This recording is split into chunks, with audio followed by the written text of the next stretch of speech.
अस्सलामुअलैकुम। सब्सक्राइब कीजिए और बेल आइकॉन प्रेस कर दीजिए ताकि नेक्स्ट वीडियो का नोटिफिकेशन आपको बआसानी मिलता रहे। बम्बई में वाक़ एक शानदार कोठी के अंदर एक कमरे के बंद दरवाजे के बाहर अर्जुन खड़ा हुआ बेचैन नजर आ रहा था। कमरे के अंदर उसकी बीवी राधा, एक लेडी डॉक्टर, एक माहिर दाई के हमरा मौजूद थी। अर्जुन उस वक्त अपनी होने वाली औलाद के बारे में सोचता हुआ मुस्कुरा रहा था। बेपनाह दौलत और असर रसूख के मालिक अर्जुन की शादी को 5 साल बीत चुके थे। वो अभी तक औलाद की नेमत से महरूम था। अब जाकर उसकी मुराद पूरी हो रही थी।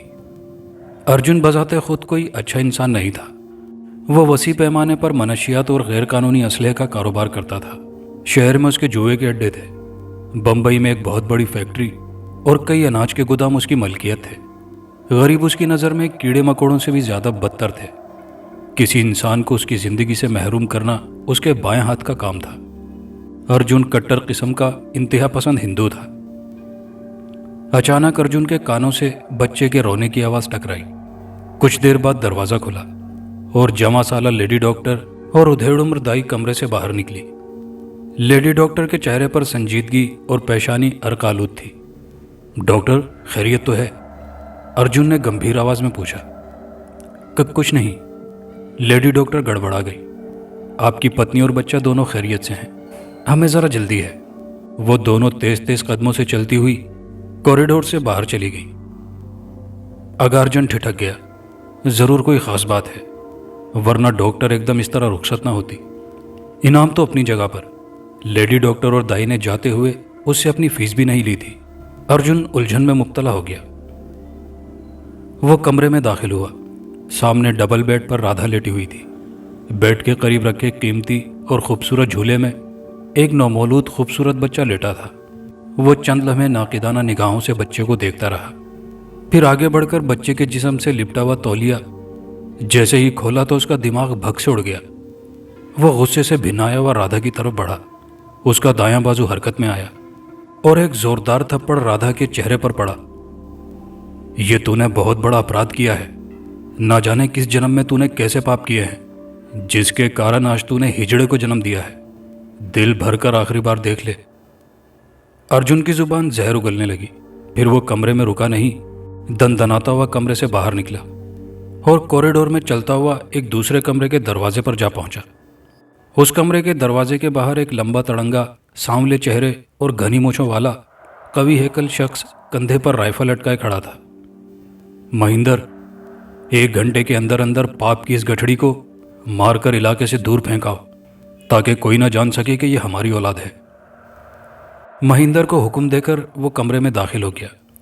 कमरे में नाइट बल्ब की नीलगुण रोशनी फैली हुई थी। वो एक तरफ रैक में रखी शराब की बोतलों की तरफ बढ़ा। तकरीबन 2 घंटे तक वो शराब से अपना गम गलत करता रहा। उस दौरान कमरे के दरवाजे पर दस्तक हुई। अंदर आ जाओ, वो भर्राए हुए लहजे में बोला। महेंद्र कमरे में दाखिल हुआ। काम हो गया है बॉस, महेंद्र सर झुकाकर बोला। ठीक है, अब तुम जाओ। महेंद्र सर झुकाए कमरे से बाहर निकल गया। वो दोबारा शराब नोशी में मशगूल हो गया। कुछ देर बाद नशे में डोलता हुआ कमरे से बाहर निकला। अब उसका रुख राधा के कमरे की तरफ था। वो चलता हुआ राधा के कमरे में दाखिल हुआ। राधा बेड पर लेटी रो रही थी। आखिरी बार रो ले, तेरे स्वर्ग में जाने का समय हो गया है। अर्जुन की बात सुनकर राधा खौफजदा हो गई। उसका पूरा वजूद खिजा रसीदा पत्ते की तरह कांपने लगा। अर्जुन ने दोनों हाथों से राधा की गर्दन दबोच ली। राधा ने मुजाहिमत की, मगर वो अर्जुन की ताकत के सामने बेबस हो गई। उसकी मुजाहिमत दम तोड़ती जा रही थी। कुछ देर बाद उसका जिस्म साकित हो गया। उस जगह से दूर एक सुनसान सड़क के किनारे घनी झाड़ियों में एक मासूम नौजायदा बच्चा हलक फाड़कर बिलक बिलक कर रो रहा था। वो शायद ऊपर वाले मालिक से फरियाद कर रहा था कि इस जालिम दुनिया में उसे किस लिए भेजा गया है, जहां अर्जुन जैसे दरिंदे बसते हैं। बच्चा अपनी पूरी कुव्वत से रो रहा था। अचानक एक कुत्ते के भौंकने की आवाज़ सुनाई दी। झाड़ियों में हलचल सी मची और एक खूनख्वार कुत्ता झाड़ियों में जा घुसा। अब वो गुर्राता हुआ रोते हुए बच्चे की तरफ बढ़ रहा था। बच्चे के रोने में तेजी आ चुकी थी। उसे शायद भूख लगी थी। वो मासूम इस सफाक हकीकत से बेखबर था कि माँ जैसी अनमोल हस्ती एक शैतान ने उससे छीन ली है। उधर कुत्ता भी शायद कई वक्तों से भूखा था। बच्चे की सूरत में उसे अपनी खुराक नजर आ गई। कुत्ते ने बच्चे के करीब आकर हुर्राते हुए उसकी दाईं टांग में अपने दांत घुसेड़ दिए। रोता हुआ बच्चा मौत के मुंह में था। टांग कुत्ते के मुंह में होने की वजह से बच्चे को सख्त तकलीफ हो रही थी। दर्द की शिद्दत से उसके रोने की रफ्तार में मजीद शिद्दत आती जा रही थी। कुत्ता बच्चे को घसीटते हुए एक तरफ ले जाने लगा। उसी वक्त उस सड़क से गुजरने वाला एक मोटरसाइकिल सवार गफ्फार की मोटरसाइकिल का पिछला टायर पंक्चर हो गया। वो मोटरसाइकिल से उतरा तो अचानक उसे बच्चे की चीखने की आवाज़ सुनाई दी। वह आवाज़ें करीबी झाड़ियों से आ रही थी। गफ्फार दौड़ता हुआ झाड़ियों में जा घुसा। उसकी निगाहों के सामने एक खौफनाक मंजर था। एक आवारा कुत्ता बच्ची की दाईं टांग अपने मुंह में दबोचे घसीटता हुआ एक तरफ लिए जा रहा था। गफ्फार ने जमीन से चंद पत्थर उठाए और कुत्ते पर बरसाने शुरू कर दिए। कुत्ता पत्थर लगते ही बच्चे को छोड़कर एक तरफ भाग गया। गफ्फार ने रोते हुए नौमौलूद बच्चे को जमीन से उठा लिया। बच्चे की दाईं टांग पर कुत्ते के दांतों के निशान थे जिनसे खून निकल रहा था। अचानक गफ्फार की नज़र जमीन पर पड़े एक शनाख्ती कार्ड पर पड़ी। उसने शनाख्ती कार्ड उठाकर जेब में डाल लिया। नाम तो उसका राजा नासिर था, पर सब उसे राजा कहकर पुकारते थे। उसकी जिंदगी की कहानी अजीब थी। वह गफ्फार को झाड़ियों से मिला था। ये जानने के बावजूद कि बच्चे का ताल्लुक तीसरी जिन्स से है, गफ्फार उसे अपने घर ले गया। उसकी बीवी सायरा ने पहले रोज तो उस पर एतराज़ किया कि लोग हमारा मजाक उड़ाएंगे। गफ्फार ने यह कहकर सायरा का मुंह बंद कर दिया कि ये जो कोई भी है, जैसा भी है, इसे अल्लाह ने पैदा किया है। मैं इसे औलाद की तरह पालूंगा। वो उसके घर उसके 2 साला बेटे सलमान के साथ परवरिश पाने लगा। गफ्फार की हिदायत के बाद सायरा ने राजा का अपनी औलाद की तरह ख्याल रखा। उसका घराना खालिस दीनी माहौल के ऐन मुताबिक था। गफ्फार उसकी बीवी दोनों हाफिज कुरान थे। ज़रा सा बड़े होते ही बच्चों को मदरसे दाखिल करवा दिया गया। राजा को एहसास होने लगा था कि वो दूसरे बच्चों से मुख्तलिफ है। घर पर तो सब उसे प्यार से पेश आते, बाहर उसका मजाक उड़ाया जाता। वो बचपन से ही अपने इस जुर्म की सज़ा पाने लगा जो उसने किया ही नहीं था। उसकी दूसरी सज़ा का आगाज़ उस वक्त हुआ जब उसकी उम्र 8 साल थी। उसे चाहने वाली उसकी माँ सायरा बेगम दिल का दौरा पड़ने से इंतकाल कर गई। उस रोज़ वो फूट फूट कर रोया। सायरा बेगम ने उसे जन्म तो नहीं दिया था, लेकिन औलाद ही की तरह उसकी परवरिश की थी। दोनों बच्चों का एडमिशन गवर्नमेंट स्कूल में करवा दिया गया। वहाँ हर क्लास में 50-60 बच्चे भेड़ बकरियों की तरह ठूंसे गए थे। एक रोज़ सलमान की गलती से राजा का राज खुल गया। उसने अपने एक क्लास फेलो को बता दिया कि राजा का ताल्लुक तीसरी जिन्स से है। इस तरह यह बात पूरे स्कूल में फैल गई। स्कूल के बच्चों ने राजा का जीना आराम कर दिया। गफ्फार का कहना था कि पढ़ लिख कर इंसान बड़ा आदमी बनता है। राजा ने सिर्फ 11 साल की उम्र में समझ लिया कि इस मुआशरे में पढ़ लिख कर ना तो कोई बड़ा आदमी बना है और ना ही बनेगा। यहाँ बड़ा वही है जो ताकतवर है। समंदर में बड़ी मछली छोटी मछली को खा जाती है। ज़मीन पर कमज़ोर इंसान दूसरे ताकतवर इंसान की ठोकरों में होता है। मौजूदा दौर की सबसे बड़ी ताकत पैसा है। एक रोज़ बड़ी उम्र के एक लड़के ने उसका मजाक उड़ाया तो वह गुस्से में उस लड़के से लड़ पड़ा। जवाबन उस लड़के ने राजा की ठीक ठाक पिटाई कर दी। वो रोता हुआ घर गया तो गफ्फार ने भी उसकी मरम्मत कर डाली कि वो स्कूल पढ़ने जाता है या लड़ने। वो घर से भाग निकला और एक सड़क किनारे बैठकर रोने लगा। उसी का हम उम्र एक 11 साला लड़का गिरेबान के बटन खोले सिगरेट के कश लगाता हुआ उसके बराबर आ बैठा। कौन है रे? इस वक्त यहाँ बैठा क्यों रो रहा है? उसने सिगरेट का धुआं राजा के मुंह पर छोड़ते हुए पूछा। अम्मा, अल्लाह मियाँ के पास है। अब्बा ने मारा है। सब लड़के मुझे मारते हैं, मेरा मजाक उड़ाते हैं क्योंकि मैं हिजड़ा हूँ, लेकिन इसमें मेरा क्या कसूर है? मुझे तो ऊपर वाले ने पैदा किया है।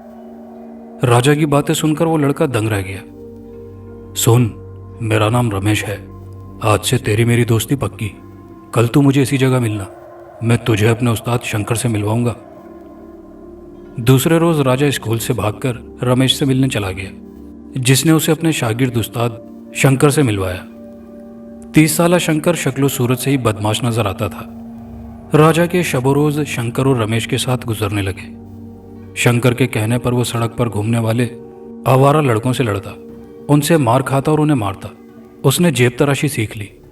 जरा बड़ा हुआ तो रमेश के साथ मिलकर औरतों से पर्स छीनने लगा। 18 साल का होने तक वो हर किस्म का असला चलाने में माहिर हो चुका था। अब वो और रमेश शंकर के गिरोह के दीगर अफराद के साथ मिलकर लोगों को लूटने लगे। ये 4 अफराद पर मुश्तमिल गिरोह था। 38 साला शंकर, 40 साला अजय, 18 साला रमेश और 18 साला राजा। पहली बड़ी वारदात बंबई के एक सुपर स्टोर में राजा ने उनके साथ मिलकर की। उसके बाद पेट्रोल पंप लूटे, बैंक डकैती की। एक पसमानदा इलाके में शंकर का फ्लैट था जो उनका मुश्तरका ठिकाना था। 1 साल के अरसे में राजा के पास लाखों रुपए जमा हो गए जो उसने शंकर के पास रख छोड़े थे। अमूमन 2 नंबर के धंधे में 2 नंबर के लोग एक दूसरे से धोखा नहीं करते। इस दौरान राजा का शनाख्ती कार्ड बनवा दिया गया। राजा ने अकाउंट खुलवाकर रुपए बैंक में रखवा दिए। एक रोज एक डकैती के दौरान पुलिस से मुकाबला हुआ। पुलिस की गोली से शंकर और अजय हलाक हो गए। राजा और रमेश फरार हो गए। उसके बाद राजा ने 2 नंबर कामों से तौबा कर ली। कुछ अरसे बाद गफ्फार बिस्तरे मर्ग पर जा पहुंचा। उस रोज राजा और सलमान दोनों घर पर थे जब गफ्फार उखड़ी उखड़ी सांसें ले रहा था। राजा बेटा, अब जबकि मैं दुनिया से जा रहा हूं, एक सच तुम्हें बताना चाहता हूं। गफ्फार की आवाज़ से नकाहत आया थी। उसे बेतहाशा पसीना आ रहा था। मुझे तुम्हें पहले बता देना चाहिए था, मगर मैं इस मामले को टालता रहा। उसका सांस धूकने की तरह चल रहा था। आराम से बात करें, जोर से बोलने की कोशिश मत करें। आपकी तबीयत बहुत खराब है, राजा ने हमदर्दाना लहजे में कहा। उसकी आंखों से आंसू बह रहे थे। कमरे में खामोशी छा गई। यूं लग रहा था जैसे गफ्फार बोलने के लिए हिम्मत जमा कर रहा हो। कई साल पहले सड़क के किनारे मेरी मोटरसाइकिल पंक्चर हो गई थी। मुझे झाड़ियों से एक बच्चे के रोने और कुत्ते के भौंकने की आवाज़ सुनाई दी। मैं झाड़ियों में जा घुसा। कुत्ता एक नौमौलूद बच्चे को मुंह में दबाए घसीटता हुआ एक तरफ ले जा रहा था। मैंने बच्चे को कुत्ते से बचाया। वहीं झाड़ियों में मुझे महेंद्र नामी किसी शख्स का शनाख्ती कार्ड भी मिला। मैं वो शनाख्ती कार्ड और बच्चे को अपने घर ले आया। वो बच्चा तुम थे।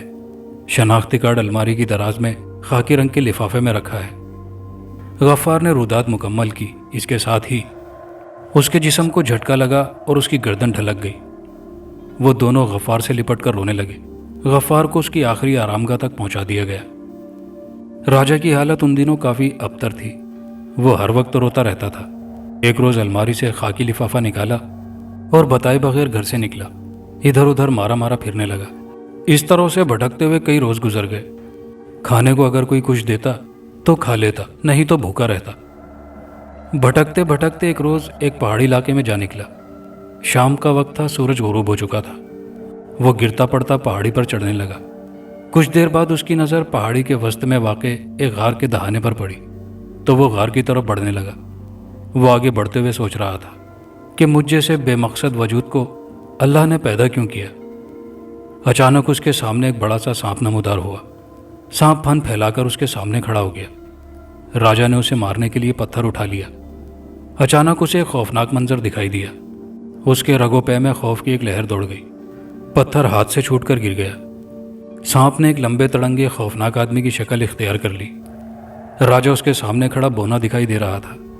राजा, जो कि पहले ही भूख प्यास और थकन से निढाल था, इस मंजर को देखते ही गिरा और बेहोश हो गया। उसे होश आया तो एक कुशादा गार में चटाई पर पड़ा था। वो एकदम मुतफक्कुर होकर उठ बैठा। राजा से कुछ फासले पर एक नूरानी चेहरे वाले बुजुर्ग हाथों में तस्बीह लिए बैठे थे। राजा बेटा, अल्लाह की रहमत से मायूस होना कुफ्र है। अल्लाह ने किसी को बेमकसद पैदा नहीं किया। वो बड़ा गफूर रहीम है। तुम्हारी जिंदगी का भी कोई ना कोई मकसद है जो वक्त आने पर तुम्हारे सामने आ जाएगा। बुजुर्ग का धीमा लहजा उसकी समात में रस घोल रहा था।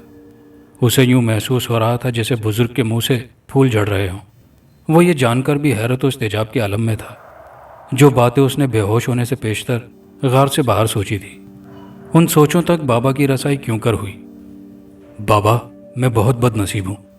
राजा ने अश्क बहाते हुए अपनी रुदात बयान कर दी। इंसान की ज़िंदगी में सुख दुख आते जाते हैं। हर हाल में अल्लाह का शुक्र अदा करना अपना वस्फ बना लो और साथ में उसकी इबादत करो। अल्लाह तुम्हें बेहतरीन सिला देगा। अल्लाह ने तुम्हें एक नुक्स के साथ पैदा किया है, लेकिन ये भी तो देखो तुम्हें इनाम कितना बड़ा मिला है। तुम एक मुसलमान घराने में परवरिश पाते रहे। अल्हम्दुलिल्लाह तुम मुसलमान हो। अपने आमाल अच्छे रखो। इंशाल्लाह आखिरत में इसका तुम्हें बेहतर अजर मिलेगा। राजा बड़ी तवज्जो और इन्हमाक से बुजुर्ग की बातें सुन रहा था। बाबा जी, आप कौन हैं? और गार से बाहर जो लंबा चौड़ा खौफनाक शख्स मुझे मिला वो कौन था? राजा ने बाबा से इस्तफसार किया। बेटा, मैं अल्लाह का एक मामूली सा बंदा हूँ, और बाहर जिसे तुमने देखा वो एक मुसलमान जिन था जो इस पहाड़ी इलाके का निगरान है। यहाँ सैकड़ों की तादाद में मुसलमान जिन मौजूद हैं जो मुझसे तालीम हासिल करने आते हैं और बहुत से कामों में मेरी मदद भी करते हैं। बाबा जी, आप मेरे सर पर हाथ रख दें, मैं यहाँ से मरते दम तक हिलूंगा भी नहीं, राजा ने कहा, और बाबा ने आंखें बंद कर ली। फिर चंद लम्हों बाद बोले, अल्लाह की मर्जी यूं ही है तो यूं ही सही, तुम ज्यादा अरसा यहाँ ना रह सकोगे। और फिर राजा के शबो रोज़ बाबा के आस्थाने पर गुजरने लगे। वो इबादत गुजार हो गया, हर वक्त बाबा के साथ इबादत में मशगूल रहता। उस दौरान उसने बहुत से हैरत अंगेज मनाजिर देखे। सैकड़ों जिन बाबा के कब्जे में थे। बाबा रूहों को भी हाजिर करने का इल्म जानते थे। बाबा का नाम अब्दुल्ला था, पर लोग उन्हें बाबा जी कहकर पुकारते थे। सुबह होते ही दूर दराज से सैकड़ों लोग अपनी मुरादें पाने उनके आस्थाने पर आते। यहाँ आने वाले हर मजहब के लोग थे। बाबा जी सबके काम आते थे। एक रोज़ एक उधेड़ उम्र शख्स 2 अफराद के हमरा एक 8 साल लड़की को उठाए गार में दाखिल हुआ। उस शख्स की आंखों से आंसू बह रहे थे। बाबा के इशारे पर उन्होंने बच्ची को चटाई पर लिटा दिया। बच्ची के हाथ पांव अजीब अंदाज में मुड़े हुए थे। बाबा जी, इसे काफ़ी अरसे तक बुखार रहा है, इलाज करवाते रहे तो बुखार ख़त्म हो गया, पर इसके हाथ पैर टेढ़े हो गए हैं, अब ये चलने फिरने से कासिर है। जगह जगह इसे इलाज के लिए ले गए, मगर डॉक्टरों ने इसे लाइलाज करार दे दिया है। उधेड़ उम्र शख्स रोते हुए बोला। बाबा जी ने बच्ची के जिस्म पर कुछ पढ़कर फूंका। दूसरा ही लम्हा हैरान कर देने वाला था। बच्ची अपने पांव पर खड़ी हो गई। उसके हाथ पांव दुरुस्त हो चुके थे। इस वाक़ये के कुछ रोज़ बाद सपहर के वक्त दरमियानी उम्र का एक शख्स आया। उसने पूरे जिस्म पर बड़ी सी चादर लपेट रखी थी। उसके हाथ पांव गर्ज के हाथों के अलावा जिस्म का हर हिस्सा चादर में ढका हुआ था, सिर्फ आंखें जाहिर थी। उसकी बेतासुर आंखों में अजीब सी वहशत थी। उसके जिस्म से इस तरह बू आ रही थी जैसे मरी हुई मछलियों से आती है। वो बाबा जी से कुछ फासले पर बैठ गया। बाबा जी, मुझे इस मुसीबत से निजात दिलाएं, मैं बहुत तंग आ चुका हूँ। उस शख्स के लहजे में लाचारगी थी। उसने अपने जिस्म से चादर उतार दी। राजा बेख्तियार झुरझुरी लेकर रह गया। उस शख्स के हाथ पैर गर्ज के पूरे जिस्म पर कोढ़ का मर्ज फैल चुका था। उसकी हालत बहुत ज़्यादा अबतर थी। उसके जिस्म से बदबू यकीनन उन जख्मों से आ रही थी। बाबा, मेरे पूरे जिस्म का ये हाल है। मुझसे एक छोटी सी गलती सरजद हुई थी जिसकी मुझे सज़ा मिली। अब आप मेरे लिए दुआ करें। उसने उम्मीद भरी नज़रों से बाबा जी को देखा। बाबा की आंखें गुस्से से सुर्ख हो गईं। झूठ बोलते हो तुम, ये छोटी सी गलती की सज़ा नहीं, मैं अभी तुम्हें तुम्हारे करतूत दिखाता हूँ। बाबा ने गुस्से से गरजते हुए उंगली से गार की दाईं सिमत वाली दीवार की तरफ इशारा किया। लोगों की निगाहों के सामने नाकाबिले यकीन मंजर था। गार की दीवार को देखकर यूं लग रहा था कि जैसे सिनेमा की स्क्रीन पर कोई फिल्म चल रही हो। एक खौफनाक किस्म के बुत के सामने एक मासूम लड़की खौफजदा सी लेटी थी। लड़की के हाथ और पांव रस्सी से बंधे थे। एक शख्स तेजधार खंजर से उसे ज़िबा कर रहा था। फिर उस शख्स ने एक बड़े से प्याले नुमा बर्तन में लड़की की गर्दन से बहने वाला खून जमा करना शुरू कर दिया। कुछ देर बाद खून से भरे प्याले से थोड़ा सा खून हाथों के चुल्लू में लिया और बुत पर उछाल दिया। उसके बाद प्याले को मुंह से लगाकर खून पीने लगा। वह खौफनाक मंजर देखकर लोग डर से कपकपाने लगे। उस खूनी शख्स की शक्ल हूबहू बाबा जी के सामने मौजूद कोढ़ज़दा शख्स की तरह थी। बाबा ने दीवार की तरफ उंगली से दोबारा इशारा किया। मंजर तब्दील हो गया। इस बार वो शख्स कब्रिस्तान में मौजूद कुदाल से एक कब्र खोद रहा था। कुछ देर बाद वो खोदी गई कब्र में जा घुसा और अपने कंधे पर एक 14-15 साल लड़की की लाश लाद कर बाहर निकला। कुछ देर बाद वो एक खंडरनुमा मकान में दाखिल हुआ। उसने लाश के जिस्म से कफन उतारा और लड़की की बाईं टांग खंजर से काटकर उसकी टांग से मुंह लगाकर गोश्त खाने लगा। कुछ देर बाद उसके हाथ में सिर्फ हड्डी थी।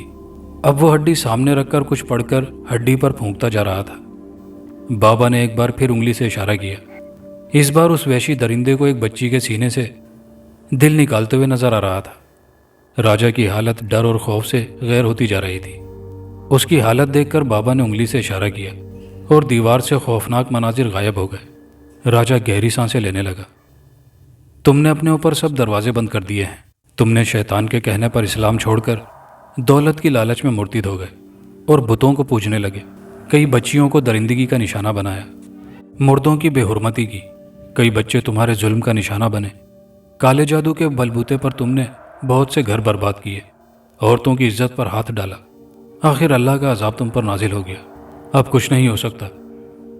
बाबा की बात सुनकर उस शख्स ने चीख मारी और अपने लिबास से खंजर निकालकर गार से बाहर निकल गया। कुछ देर बाद एक चीख सुनाई दी। राजा बाबा से इजाज़त लेकर गार से बाहर निकला। उसे एक तरफ लोगों का हुजूम दिखाई दिया। वो हुजूम में जा घुसा।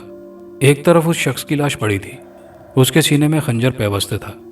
न जाने क्यों उसने गार से बाहर आकर खुदकुशी कर ली थी। वहां रहते हुए राजा को 5 साल बीत गए। बाबा उसे बहुत चाहते थे, क्योंकि राजा हर वक्त इबादत में मशगूल रहता था। एक रोज़ राजा बाबा के पांव दबा रहा था कि न जाने उसके दिल में क्या ख्याल आया कि बाबा से फरमाइश कर डाली, बाबा, मेरे वालिदैन जिंदा हैं कि नहीं? आप आज मुझे उनके बारे में कुछ बताएं। बाबा ने आंखें बंद की। चंद लम्हों बाद आंखें खोलकर राजा को देखने लगे। कुछ देर बाद राजा ने अपना सवाल दोबारा दोहराया। जवाब में बाबा खामोश रहे। क्या हुआ बाबा, कुछ तो बताएं। बाबा को शशोपंज में मुब्तला देखकर राजा रसान से बोला, बेटा, तुम्हारा बाप जिंदा है और तुम्हारी माँ अरसा हुआ उसका इंतकाल हो चुका है। इससे ज़्यादा मुझे बताने की इजाज़त नहीं, बाबा ने कहा। राजा कुछ देर खामोश रहा, फिर बोला, मैं सिर्फ एक बार अपनी माँ की रूह से मिलना चाहता हूँ। ये आपके लिए मुश्किल नहीं। बाबा कुछ देर उसे टालते रहे, मगर राजा अपनी जिद पर कायम रहा। इतने अरसे में पहली बार राजा ने बाबा से किसी काम का कहा था। बाबा इनकार न कर सके। आंखें बंद करके कुछ देर वजीफ़ा पढ़ते रहे। तकरीबन 10 मिनट बाद गार में एक हेवला सा नमूदार हुआ, जिसने एक खूबसूरत औरत का रूप धर लिया। उस औरत की आंखों में गहरी उदासी थी। राजा माँ की तरफ बढ़ा। माँ से लिपटना चाहा मगर नाकाम रहा। वह एक गैर मरई वजूद था। राजा के हाथ हवा में लहरा कर रह गए। तुम मुझे छू नहीं सकते, रूहों का कोई ठोस वजूद नहीं होता। माँ, मुझे झाड़ियों में क्यों फेंका? तुम्हारा इंतकाल कैसे हुआ? मेरा बाप कौन है? राजा ने रोते हुए पूछा। बेटा, मैं तुम्हारे सवालात के जवाब नहीं दे सकती, मुझे इजाज़त नहीं है, उसकी माँ की रूह बोली। अच्छा माँ, अपना नाम तो बता दो, राजा ने दर्द भरे लहजे में पूछा। मेरा नाम राधा है। इसका मतलब आपका ताल्लुक हिंदू मज़हब से था? राजा के लहजे में दुख था। हाँ बेटा, तुम खुशकिस्मत हो जो तुम्हें बिना मांगे दीन की दौलत मिली। राधा की रूह हसरत भरे अंदाज में बोली। कुछ देर बाद रूह ने बाबा से जाने की इजाज़त तलब की और गायब हो गई। राधा की रूह से मिलने के बाद राजा की हालत अजीब सी हो गई थी। वो हर वक्त खोया खोया सा रहता। फिर एक रोज़ वो किसी को बताए बगैर खामोशी से वहाँ से चला गया।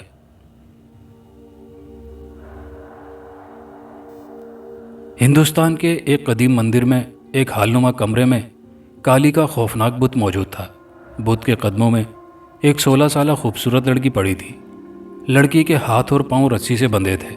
उसके खूबसूरत चेहरे पर खौफ व हिरास के तासुरात नुमायां थे। उससे कुछ फासले पर लोहे की एक अंगीठी दहक रही थी। अंगीठी के करीब ही लंगोट बांधे मकरू सूरत महागुरुराम प्रसाद बैठा था। महागुरुराम प्रसाद आंखें बंद किए अश्लोक पढ़ रहा था। महागुरु के पीछे अर्जुन और उसके पहलू में अर्जुन का बेटा सतीश बैठा था। सतीश अपने बाप अर्जुन की तरह कदावर और वर्जिशी जिस्म का मालिक था। चंद पुजारी पीतल की घंटियां बजाते हुए रक्स के से अंदाज में झूम रहे थे। अश्लोक पढ़ते पढ़ते महागुरु ने आंखें खोली और अपनी सुर्ख आंखों से लड़की को घूरना शुरू कर दिया। फिर उससे नजरें फेर कर सतीश को देखा। माता के कदमों में बलि चढ़ा दो, समय हो गया है। महागुरु की भारी आवाज हालनुमा कमरे में गूंजी। सतीश ने एक तरफ पड़ा खंजर उठाया और लड़की की तरफ बढ़ा। लड़की बुलंद आवाज से चीखने लगी। उसकी चीखें और फरियादें हालनुमा कमरे में गूंज रही थी। रात के उस पहर अंधेरे में उसकी मदद के लिए किसी का आना मुश्किल ही नहीं, नामुमकिन भी था। अर्जुन उस वक्त चेहरे पर सफाक तासुर लिए सतीश की तरफ देख रहा था, जिसने एक हाथ से लड़की के सर के बाल जकड़े हुए थे और दूसरे हाथ से तेजधार खंजर चीखती हुई लड़की की शेरक पर चला रहा था। करीब खड़े एक पुजारी ने बड़ा सा प्यालानुमा बर्तन आगे किया। लड़की की गर्दन से बहने वाला खून प्याले में जमा होने लगा। पुजारी ने प्याला खून से भरते ही उठा लिया और बुत के कदमों के पास एक छोटे से चबूतरे पर रख दिया। यहाँ कई दिए रोशन थे। महागुरु आगे बढ़ा और चुल्लू भर प्याले से खून लेकर बुत पर डाला और कुछ बुत के कदमों में छिड़क दिया। उसके बाद अर्जुन ने यह अमल दोहराया। फिर सतीश की बारी आई। इस तरह बार बार सबने बुद्ध पर खून उछाला। महागुरु ने दोबारा श्लोक पढ़ना शुरू कर दिए।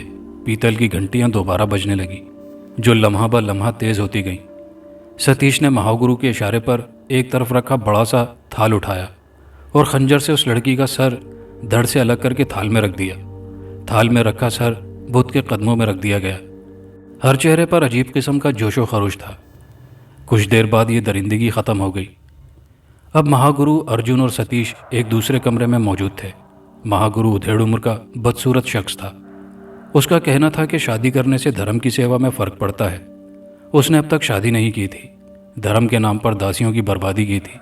महागुरु जब सिफली जज्बात से मगलूब होता तो मंदिर की दासियों को सेवा के नाम पर बर्बाद करता था। अर्जुन, तुमसे भगवान नाराज था, इसी कारण तुम्हारी पत्नी ने हिजड़े को जन्म दिया।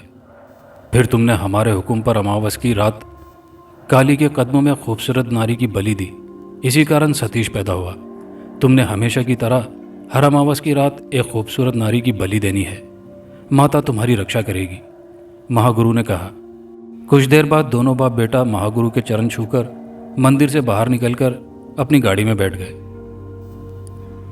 अर्जुन ने राधा को कत्ल करने के कुछ अरसे बाद शांति नामी एक ब्राह्मण लड़की से शादी कर ली थी, जिससे उसका बेटा सतीश और बेटी लक्ष्मी थी, जो बम्बई के एक कॉलेज में ज़ेर तालीम थी। चंद साल पहले अर्जुन की बीवी शांति का भी इंतकाल हो चुका था। जब वो अपनी जदीद तर्ज की आलीशान कोठी में दाखिल हुए, रात आधी से ज़्यादा बीत चुकी थी, लिहाजा दोनों अपने अपने कमरों में जाकर सो गए। सुबह देर से उनकी आंख खुली। नाश्ते से फारिग हुए ही थे कि लक्ष्मी अपनी क्लास फेलो सहेली माला के साथ आ पहुंची। माला और लक्ष्मी ने प्रणाम किया। पिताजी, माला की बड़ी बहन की सगाई है और इसका इसरार है कि मैं इसके साथ इसके घर चांदनी नगर जाऊं। लक्ष्मी अर्जुन से मुखातिब थी। ठीक है, चली जाना। अर्जुन की इजाज़त देने पर दोनों सहेलियां खुश हो गईं। दूसरे रोज़ दोनों सहेलियां चांदनी नगर पहुंच गईं। ठाकुर भगवान दास, उनकी पत्नी और घर के दीगर अफराद लक्ष्मी से बड़ी शफकत से पेश आए। उस रोज़ दोनों सहेलियां रात तक बातें करती रहीं। सुबह भजन की आवाज़ से उनकी आंख खुली। नाश्ता करने के बाद माला लक्ष्मी को लेकर गांव की सैर को निकल गई। हरे भरे सरसब्ज खेत, फलों से लदे दरख्त निहायत ही दिलकश मंजर पेश कर रहे थे। वो दोनों घूमती फिरती गांव के आखिरी सिरे पर जा पहुंची। वहाँ एक खूबसूरत नहर बह रही थी। वो दोनों नहर के किनारे बैठ गई। लक्ष्मी, क्या तुम्हारे दिल पर किसी ने दस्तक दी है? अब तक तो आंखों में कोई जचा ही नहीं। मेरे सपनों का राजा बहुत सुंदर है, जब सामने आएगा तो मैं खुशी से पागल हो जाऊंगी। लक्ष्मी नकरई आवाज़ में हंसी। अचानक लक्ष्मी के मुंह से कर्बनाक चीख निकली। वो न सिर्फ चीखी बल्कि ज़मीन पर गिरकर तड़पने लगी। भगवान भगवान, वो वहशत से पुकारती जा रही थी। उसके चेहरे से तकलीफ के आसार नुमायां थे। माला घबरा कर चीखती हुई लक्ष्मी की तरफ लपकी। तब उसकी निगाह एक काले से लंबे सांप पर पड़ी, जो रेंगता हुआ एक तरफ जा रहा था। लक्ष्मी ने अपनी पिंडली दोनों हाथों से जकड़ी हुई थी और तकलीफ की शिद्दत से पानी से निकली मछली की तरह तड़प रही थी। उसकी साफ़ो शफाफ रंगत में हल्की सी नीलाहट की आमेजिश होती जा रही थी। चेहरा पसीने से तर था। माला, मुझे बचा लो, मैं मरना नहीं चाहती, वह कराहते हुए बोली। सांप ने अपने दांत लक्ष्मी के पांव पर गाड़ दिए थे। मुतासिरा जगह से खून रिस रहा था। तकलीफ और दर्द की शिद्दत से लक्ष्मी के हसीन चेहरे के नकुश बिगड़ गए थे। जख्म के इर्द गिर्द की जिल्द का रंग तब्दील होना शुरू हो चुका था। माला मदद के लिए चीख चिल्ला रही थी। उसकी अजीज जान सहेली उसकी निगाहों के सामने मौत के मुंह में जा रही थी। वो बेबसी से चीखने के अलावा कुछ नहीं कर सकती थी। लक्ष्मी, होश में आओ। चीखते चीखते बेहोश होती हुई लक्ष्मी को माला ने झंझोड़ा। उसी वक्त नहर के दूसरे किनारे पर दरमियानी कदो कामत का एक नौजवान नमूदार हुआ। शायद उसने माला की चीखों पुकार सुन ली थी। नौजवान ने नहर में छलांग लगा दी और तेजी से तैरकर उन तक जा पहुंचा। क्या हुआ इन्हें? उसने माला से पूछा। उसी लम्हे उसकी नज़र लक्ष्मी के टखने के करीब जख्म पर पड़ी। उसने चौंक कर लक्ष्मी की जहर से नीली पड़ती जिल्द देखी। इसे सांप ने काट लिया है, वो बुड़बुड़ाई। उसने जख्म से कपड़ा सरकाया। कोई रस्सी या कपड़े का टुकड़ा देना जल्दी। माला ने अपने दुपट्टे का एक बड़ा सा टुकड़ा फाड़कर उसे दिया। नौजवान ने कपड़े का टुकड़ा कसकर जख्म से ऊपर बांधा और फिर उसके जख्म पर होंठ रख दिए। वो पूरी कुव्वत से जहर चूसकर एक तरफ थूकता चला गया। खून से नौजवान के होंठ लिथड़ चुके थे। जब जख्म से निकलने वाला जहर ख़त्म हो गया तो उसने नहर के पानी से हाथ मुँह धोया, कुल्ली की और दोबारा उनके करीब बैठ गया। लक्ष्मी गुनूदगी में थी। वो बगौर लक्ष्मी को देखने लगा। उसका सांचे में ढला जिस्म क़यामत ढा रहा था। वो उसके खूबसूरत चेहरे को देखते हुए बोला, अब ये ख़तरे से बाहर हैं, फिर भी तिब्बी इमदाद ज़रूरी है। आइए आप लोगों को घर पहुंचा दूं। उसने लक्ष्मी को बाहों में उठा लिया। अब वो दोनों हवेली की तरफ चलने लगे। लक्ष्मी के जवान जिस्म से नौजवान को तपिश महसूस हो रही थी। उस तपिश से उसके माथे पर पसीना आ रहा था। माला चलती हुई से रास्ता बताती जा रही थी। आप लोग कौन हैं और यहाँ क्या कर रही थी? नौजवान ने चलते हुए पूछा। मैं इस गांव के ठाकुर भगवान दास की बेटी माला हूँ और ये मेरी सहेली लक्ष्मी है। बम्बई से मेरी बहन की सगाई में आई है। हम गांव की सैर करते हुए इस नहर के किनारे आए ही थे कि ऐसे सांप ने डस लिया। वो तो भगवान की कृपा से आप पहुंच गए। आप कौन हैं? क्या आप सपेरे हैं? माला ने पूछा। मेरा नाम सलमान है। मैं नहर की दूसरी तरफ वाले गांव रूपनगर में रहता हूं। मैं सपेरा नहीं, डॉक्टर हूं। आप शक्ल से देहाती नहीं लगते, माला बोली। पहले हम बम्बई की एक पसमानदा बस्ती में रहते थे। वालिदैन के फौत होने के बाद तालीम मुकम्मल करके मैं गांव आ गया। यहाँ मेरे मामू रहते हैं। बम्बई के एक हॉस्पिटल में जॉब करता हूँ। इन दिनों छुट्टियों पर गांव आया हुआ हूँ। बातों बातों में वो हवेली के करीब पहुँच गए। लक्ष्मी अब होश में आ रही थी। उसने कसमसाना शुरू कर दिया। माला के इशारे पर सलमान ने लक्ष्मी को नीचे उतारा। लक्ष्मी होश में आ चुकी थी। माला ने लक्ष्मी को सहारा दिया। वो सहारे के बावजूद लड़खड़ाकर चल रही थी। कुछ देर बाद तीनों हवेली में थे। लक्ष्मी की हालत देखकर सबके होश उड़ गए। फौरन ही गांव के छोटे से अस्पताल से डॉक्टर बुलवाया गया। तिब्बी इमदाद के कुछ घंटों बाद लक्ष्मी मुकम्मल होश में आ चुकी थी। इस अफरा तफरी में सलमान की तरफ किसी का ध्यान ही न गया। माला के बताने पर कि सलमान ने लक्ष्मी की जान बचाई थी, उसकी तलाश शुरू हुई। फिर वो अफरा तफरी में वहाँ से चला गया था। लक्ष्मी को उससे ना मिलने का मलाल था। वो अपने मौसिन का शुक्रिया अदा करना चाहती थी। माला की बहन की सगाई के बाद लक्ष्मी वापस बम्बई चली गई। कुछ रोज़ बाद एक दिन माला और लक्ष्मी कॉलेज से लौट रही थी। गाड़ी उनका ड्राइवर चला रहा था। अचानक माला ने ड्राइवर को गाड़ी रोकने को कहा। क्या हुआ, खैरियत तो है? लक्ष्मी गाड़ी रुकते ही बोली, 1 मिनट नीचे तो उतरो। माला लक्ष्मी का हाथ पकड़कर लैंड क्रूजर से नीचे उतरी। सड़क के किनारे फुटपाथ पर दरमियाने कदोकामत का गंदुमी रंगत का एक नौजवान खड़ा था। माला लक्ष्मी को लिए हुए उसके करीब जा पहुंची। नमस्ते सलमान साहब, कैसे हैं आप? माला चहकी।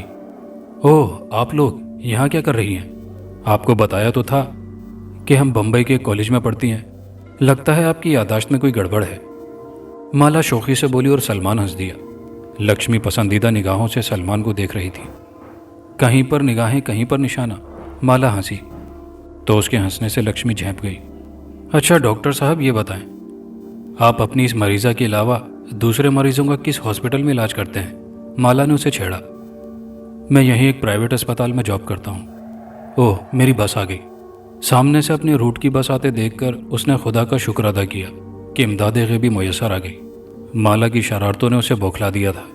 उसके बाद 3-4 बार लक्ष्मी और सलमान की इत्तिफाकन मुलाकातें होती रहीं। शायद तकदीर उन्हें एक दूसरे के करीब ला रही थी। चंद मुलाकातों में वो एक दूसरे को पसंद करने लगे।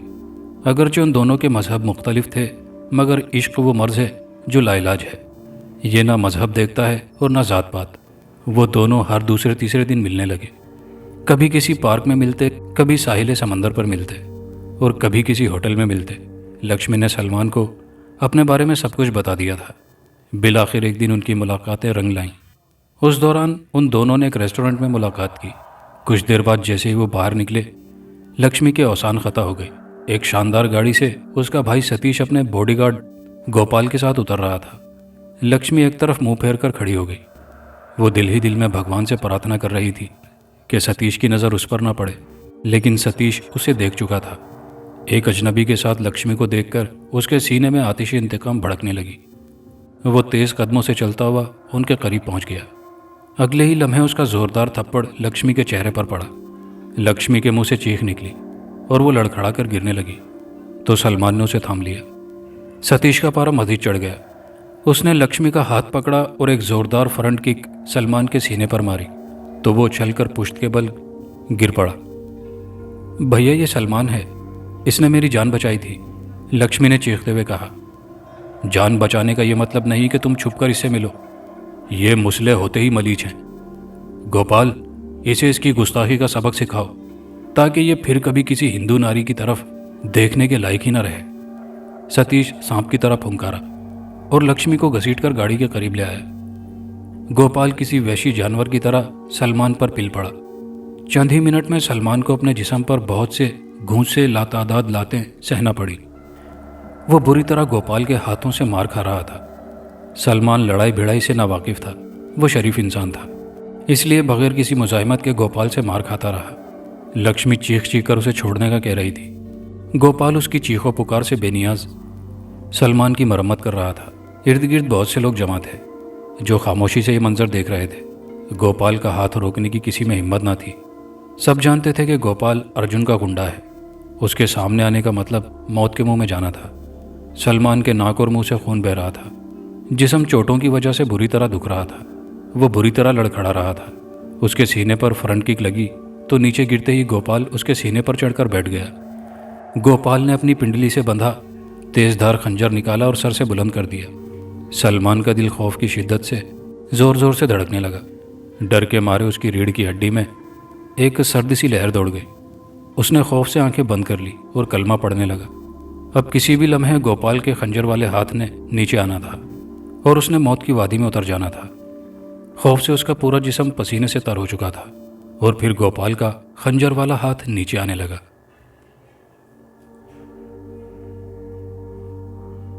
महिंदर अधेड़ उम्र का एक आम सी शक्लो सूरत का इंसान था। वो लंबा चौड़ा लहीम शहीम शख्स था।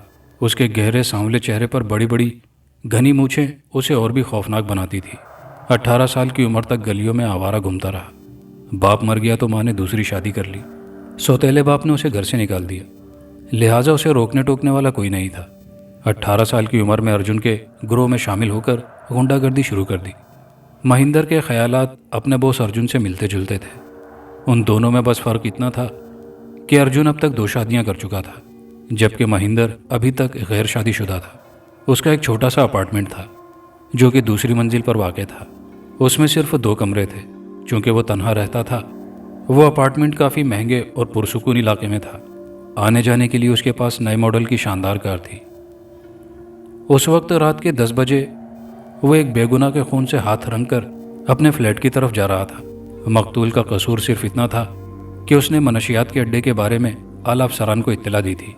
बेचारा मकतूल ये नहीं जानता था कि हर मुल्क के महकमा पुलिस में चंद ऐसी काली भेड़ें होती हैं जो रिश्वत की हड्डी खाकर मुजरिमों का साथ देती हैं।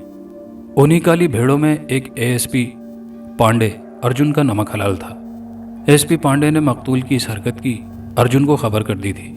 चुनाचे मनशियात का वो अड्डा वहाँ से शिफ्ट कर दिया गया और महिंदर ने अर्जुन के हुक्म पर उसे मौत के घाट उतार दिया। महिंदर ने गाड़ी पार्किंग में पार्क की और सीढ़ियाँ चढ़कर अपने अपार्टमेंट के दरवाजे पर जा पहुंचा। जेब से चाबी निकालकर दरवाज़ा खोलकर अंदर दाखिल हुआ। लाइट ऑन की। कमरे में रोशनी होते ही वो हैरत से उछल पड़ा।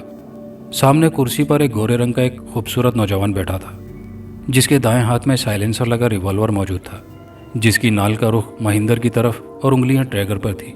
नौजवान क्लीन शेव था। महिंदर का हाथ आहिस्ता आहिस्ता उसके होल्स्टर की तरफ बढ़ रहा था। मिस्टर महिंदर, ज्यादा होशियारी मत दिखाना, वरना इस बेआवाज रिवॉल्वर की गोली तुम्हारे गंदे दिमाग में घुस जाएगी। तुम्हारी सारी जिंदगी इन खिलौनों से खेलते गुजरी है, इसलिए तुम बखूबी इस हथियार की तबाहकारियों से वाकिफ होगे।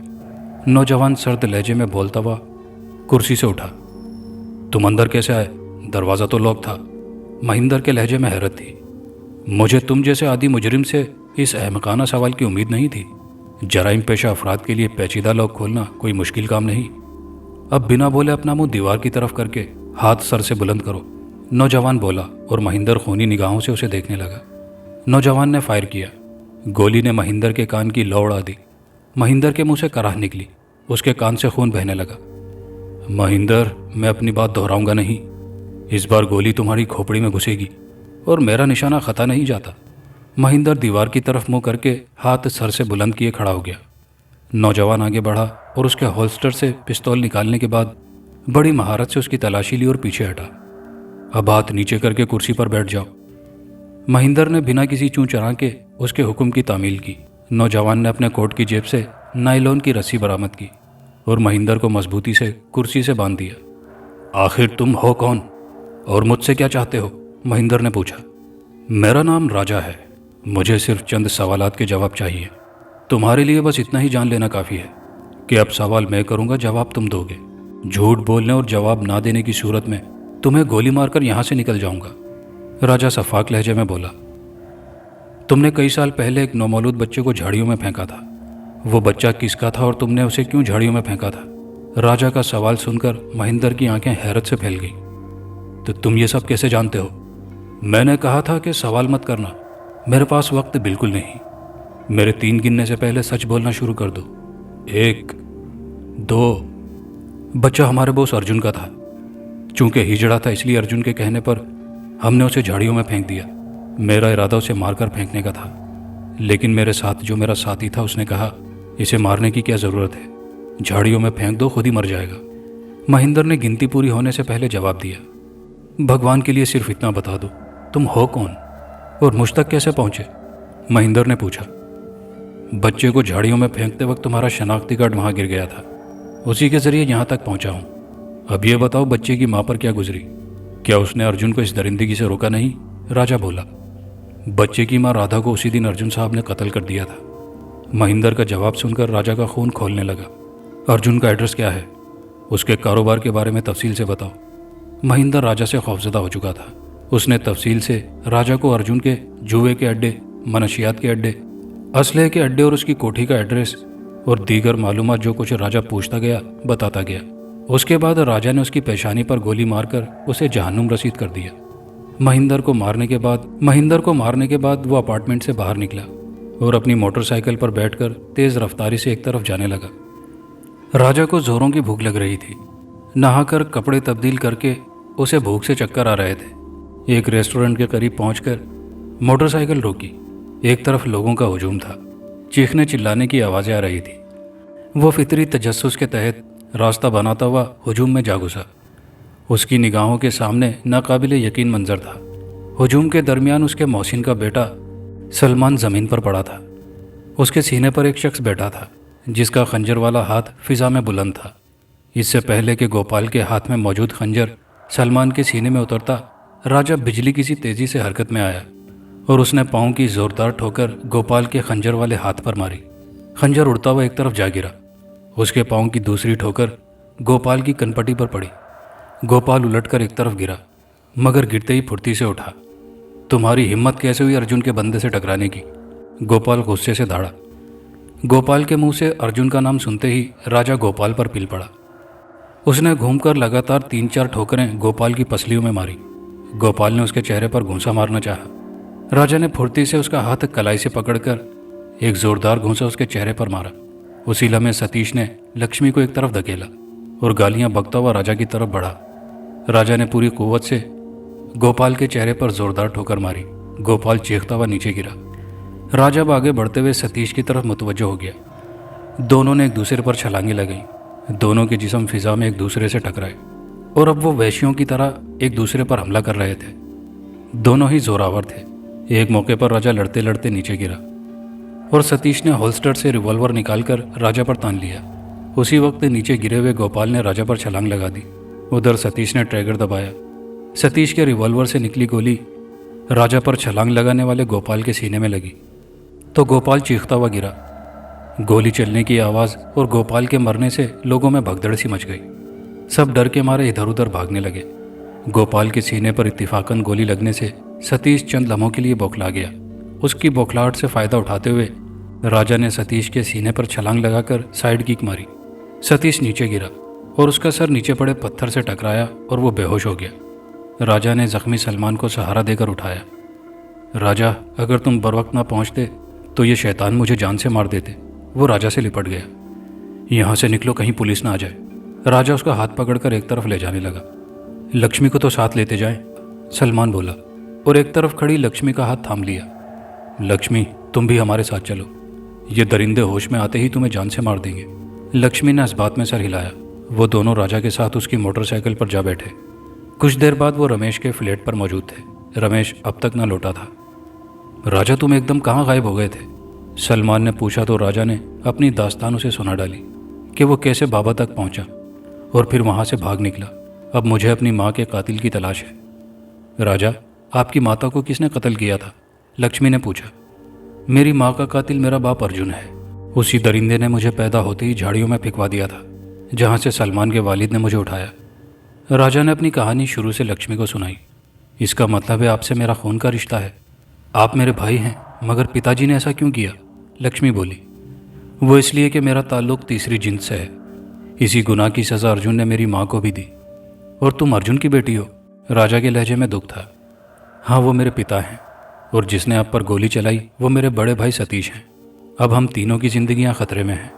पिताजी और भैया का यहाँ बहुत असर रसूख है। वो दोनों बहुत जालिम हैं। हर अमावस की रात बड़े मंदिर में महागुरु राम प्रसाद के साथ मिलकर इंसानी जिंदगी की बलि देते हैं। महागुरु बड़े शक्तिशाली हैं। उनकी नज़रों से बचना हमारे लिए नामुमकिन है। लक्ष्मी के लहजे में खौफ था। अल्लाह सबसे बड़ा है। नमरूद को एक लंगड़े मच्छर ने मौत के घाट उतारा था। तुम देख लेना, अर्जुन की मौत मुझ जैसे मामूली इंसान के हाथों ही होगी। मैं तुम दोनों को बाबा जी के आस्थाने पर छोड़ाता हूँ। वहाँ पहुँचना किसी भी शैतानी ताकत के लिए नामुमकिन है। उसके बाद अर्जुन के जुल्म का खात्मा कर दूंगा। राजा के लहजे में चट्टानों का सा आज़म था। दूसरे रोज़ सुबह सवेरे वो तीनों फ्लैट से बाहर निकले। लक्ष्मी ने बुर्का पहना हुआ था, जो राजा बाजार से खरीद लाया था, जबकि राजा दोनों को बाबा जी के आस्थाने पर पहुंचाकर बाबा से इजाज़त लेकर दोबारा शहर के लिए रवाना हो गया। आज उन्हें यहाँ आए हुए दूसरा रोज़ था। वो गार से बाहर पहाड़ पर घूम रहे थे कि अचानक लक्ष्मी का दम घुटने लगा। उसे यूं लगा जैसे उसका कोई गला दबा रहा हो। उसने दोनों हाथों से अपना गला पकड़ लिया। उसके कानों में सरगोशी की सी सूरत में एक भारी आवाज़ गूंजने लगी। लक्ष्मी, आओ अपने असल की तरफ, ये सब फरेब है। फिर उसके कानों से भजन की आवाज़ टकराने लगी। वो यूं झूमती हुई पहाड़ से नीचे उतरने लगी जैसे नशे में हो। सलमान, जो कि उसके करीब मौजूद था, उसे इस हाल में देखकर चौंक पड़ा। लक्ष्मी की आंखें बंद थीं। वो जैसे नींद में चलती हुई आगे बढ़ रही थी। लक्ष्मी, रुको! सलमान ने लक्ष्मी को पकड़ना चाहा। किसी नादीदा कुव्वत ने उसको जोरदार धक्का दिया। वो उछलकर पीछे की तरफ गिरा। उसी लम्हे उनके सामने एक हैवला नमूदार हुआ, जिसने कई फुट लंबे कवि हैकल खौफनाक शख्स की शक्ल इख्तियार कर ली। वो यहाँ का निगरान जिन था। जिन ने उंगली से लक्ष्मी की तरफ इशारा किया तो लक्ष्मी लहराकर गिरी और बेहोश हो गई। जिन ने आगे बढ़कर लक्ष्मी को उठा लिया। चलो बाबा के गार की तरफ, वो गूंजीली आवाज़ में सलमान से मुखातिब हुआ। अगर राजा उसे यहाँ के बारे में तफसील से ना बता चुका होता तो वो जिन को देखते ही बेहोश हो जाता। अब वो जिन के पीछे चलता हुआ खौफ से लरज़ रहा था। थोड़ी देर बाद वो गार में बाबा जी के सामने मौजूद थे। बाबा जी ने कुछ पढ़कर लक्ष्मी पर फूंका तो लक्ष्मी होश में आ गई। बाबा के इशारे पर जिन गायब हो गया। बाबा, मैं यहाँ कैसे आ गई? हम तो बाहर घूम रहे थे, लक्ष्मी ने परेशानी से कहा। उसी वक्त गार में तेज़ हवाएं चलने लगी। यूं लग रहा था जैसे तूफान आ गया हो। लक्ष्मी की कैफियत दोबारा बदलने लगी। बाबा की आंखें गुस्से से सुर्ख हो गई। वो कुछ पढ़ने लगे। उन्होंने लक्ष्मी और सलमान के गिर्द हिसार बांधा। तूने यहाँ आने की जुर्रत कैसे की? चला जा अपना नापाक वजूद लेकर, वरना जल जाएगा। वो गुस्से से किसी नादीदा कुव्वत से मुखातिब थे। हवाओं के झक्कड़ बदस्तूर चल रहे थे। उसी लम्हे गार में एक भारी आवाज़ गूंजने लगी। अपनी बुद्धि से काम ले बुढ़े, इस नारी को हमारे हवाले कर दे, वरना तेरे इस अपराध से मेरे और तेरे दरमियान एक युद्ध का आगाज होगा। मैं अब भी तुझे क्षमा कर सकता हूँ। बाबा जी ने अपने पास से एक पत्थर उठाकर गार के दहाने की तरफ फेंका तो फौरन ही बहुत सी खौफनाक चीखें सुनाई दी। फिर खामोशी छा गई। बाबा, ये सब क्या था? सलमान ने खौफजदा लहजे में पूछा। ये राम प्रसाद के भेजे हुए बैर थे जो जलकर भस्म हो चुके हैं, बाबा मुतमईन लहजे में बोले। कुछ दिन में ही लक्ष्मी के दिलो दिमाग की दुनिया बदल गई। उसने दीन इस्लाम की सच्चाई जान ली थी। उसने अपनी मर्जी से इस्लाम कबूल कर लिया था। उसका इस्लामी नाम मरियम रखा गया। बाबा ने सलमान और मरियम दोनों का निकाह भी पढ़ा दिया था। अर्जुन के कमरे की कोठी में अर्जुन, सतीश और महागुरु मौजूद थे। पिताजी, अगर दरमियान में वो अजनबी नौजवान ना आता तो मैं और गोपाल उस लड़की की हत्या कर डालते, मगर वो अचानक हमारे दरमियान आ गया था। गोपाल मारा गया और मैं बेहोश हो गया। वो मेरी गलती से लक्ष्मी को लेकर फरार हो गए। सतीश ने कहा। तुम लोगों से परंतु एक भूल हो गई। मुझे देर से इत्तिला दी। उस समय तक लक्ष्मी नूरानी शक्ति वाले तक पहुंच चुकी थी। ये मेरी खता है कि मैंने उसे मामूली समझकर कम शक्ति वाले बैर भेजे, जिन्हें उस मुसले ने जलाकर भस्म कर डाला। अब उसे छोड़ूंगा नहीं। हमारे बीच एक युद्ध का आगाज़ हो चुका है। तुम लोग माता के चरणों में बलि चढ़ाने का इंतज़ाम करो ताकि मैं भरपूर वार उस बुढ़े पर करूं, महागुरु ने कहा। अचानक अर्जुन के मोबाइल फ़ोन पर बेल बजने लगी। अर्जुन ने कॉल रिसीव की। अर्जुन साहब, गज़ब हो गया। हमारी फैक्ट्री को किसी ने बम से उड़ा दिया है और अनाज के कई गोदामों को भी आग लगा दी है। सब कुछ तबाह हो बर्बाद हो गया है, कुछ नहीं बचा। आज हफ्तावार छुट्टी थी, इसलिए कोई जानी नुकसान नहीं हुआ। दूसरी तरफ अर्जुन का फैक्ट्री मैनेजर शर्मा था। अर्जुन के औसान खता हो गए।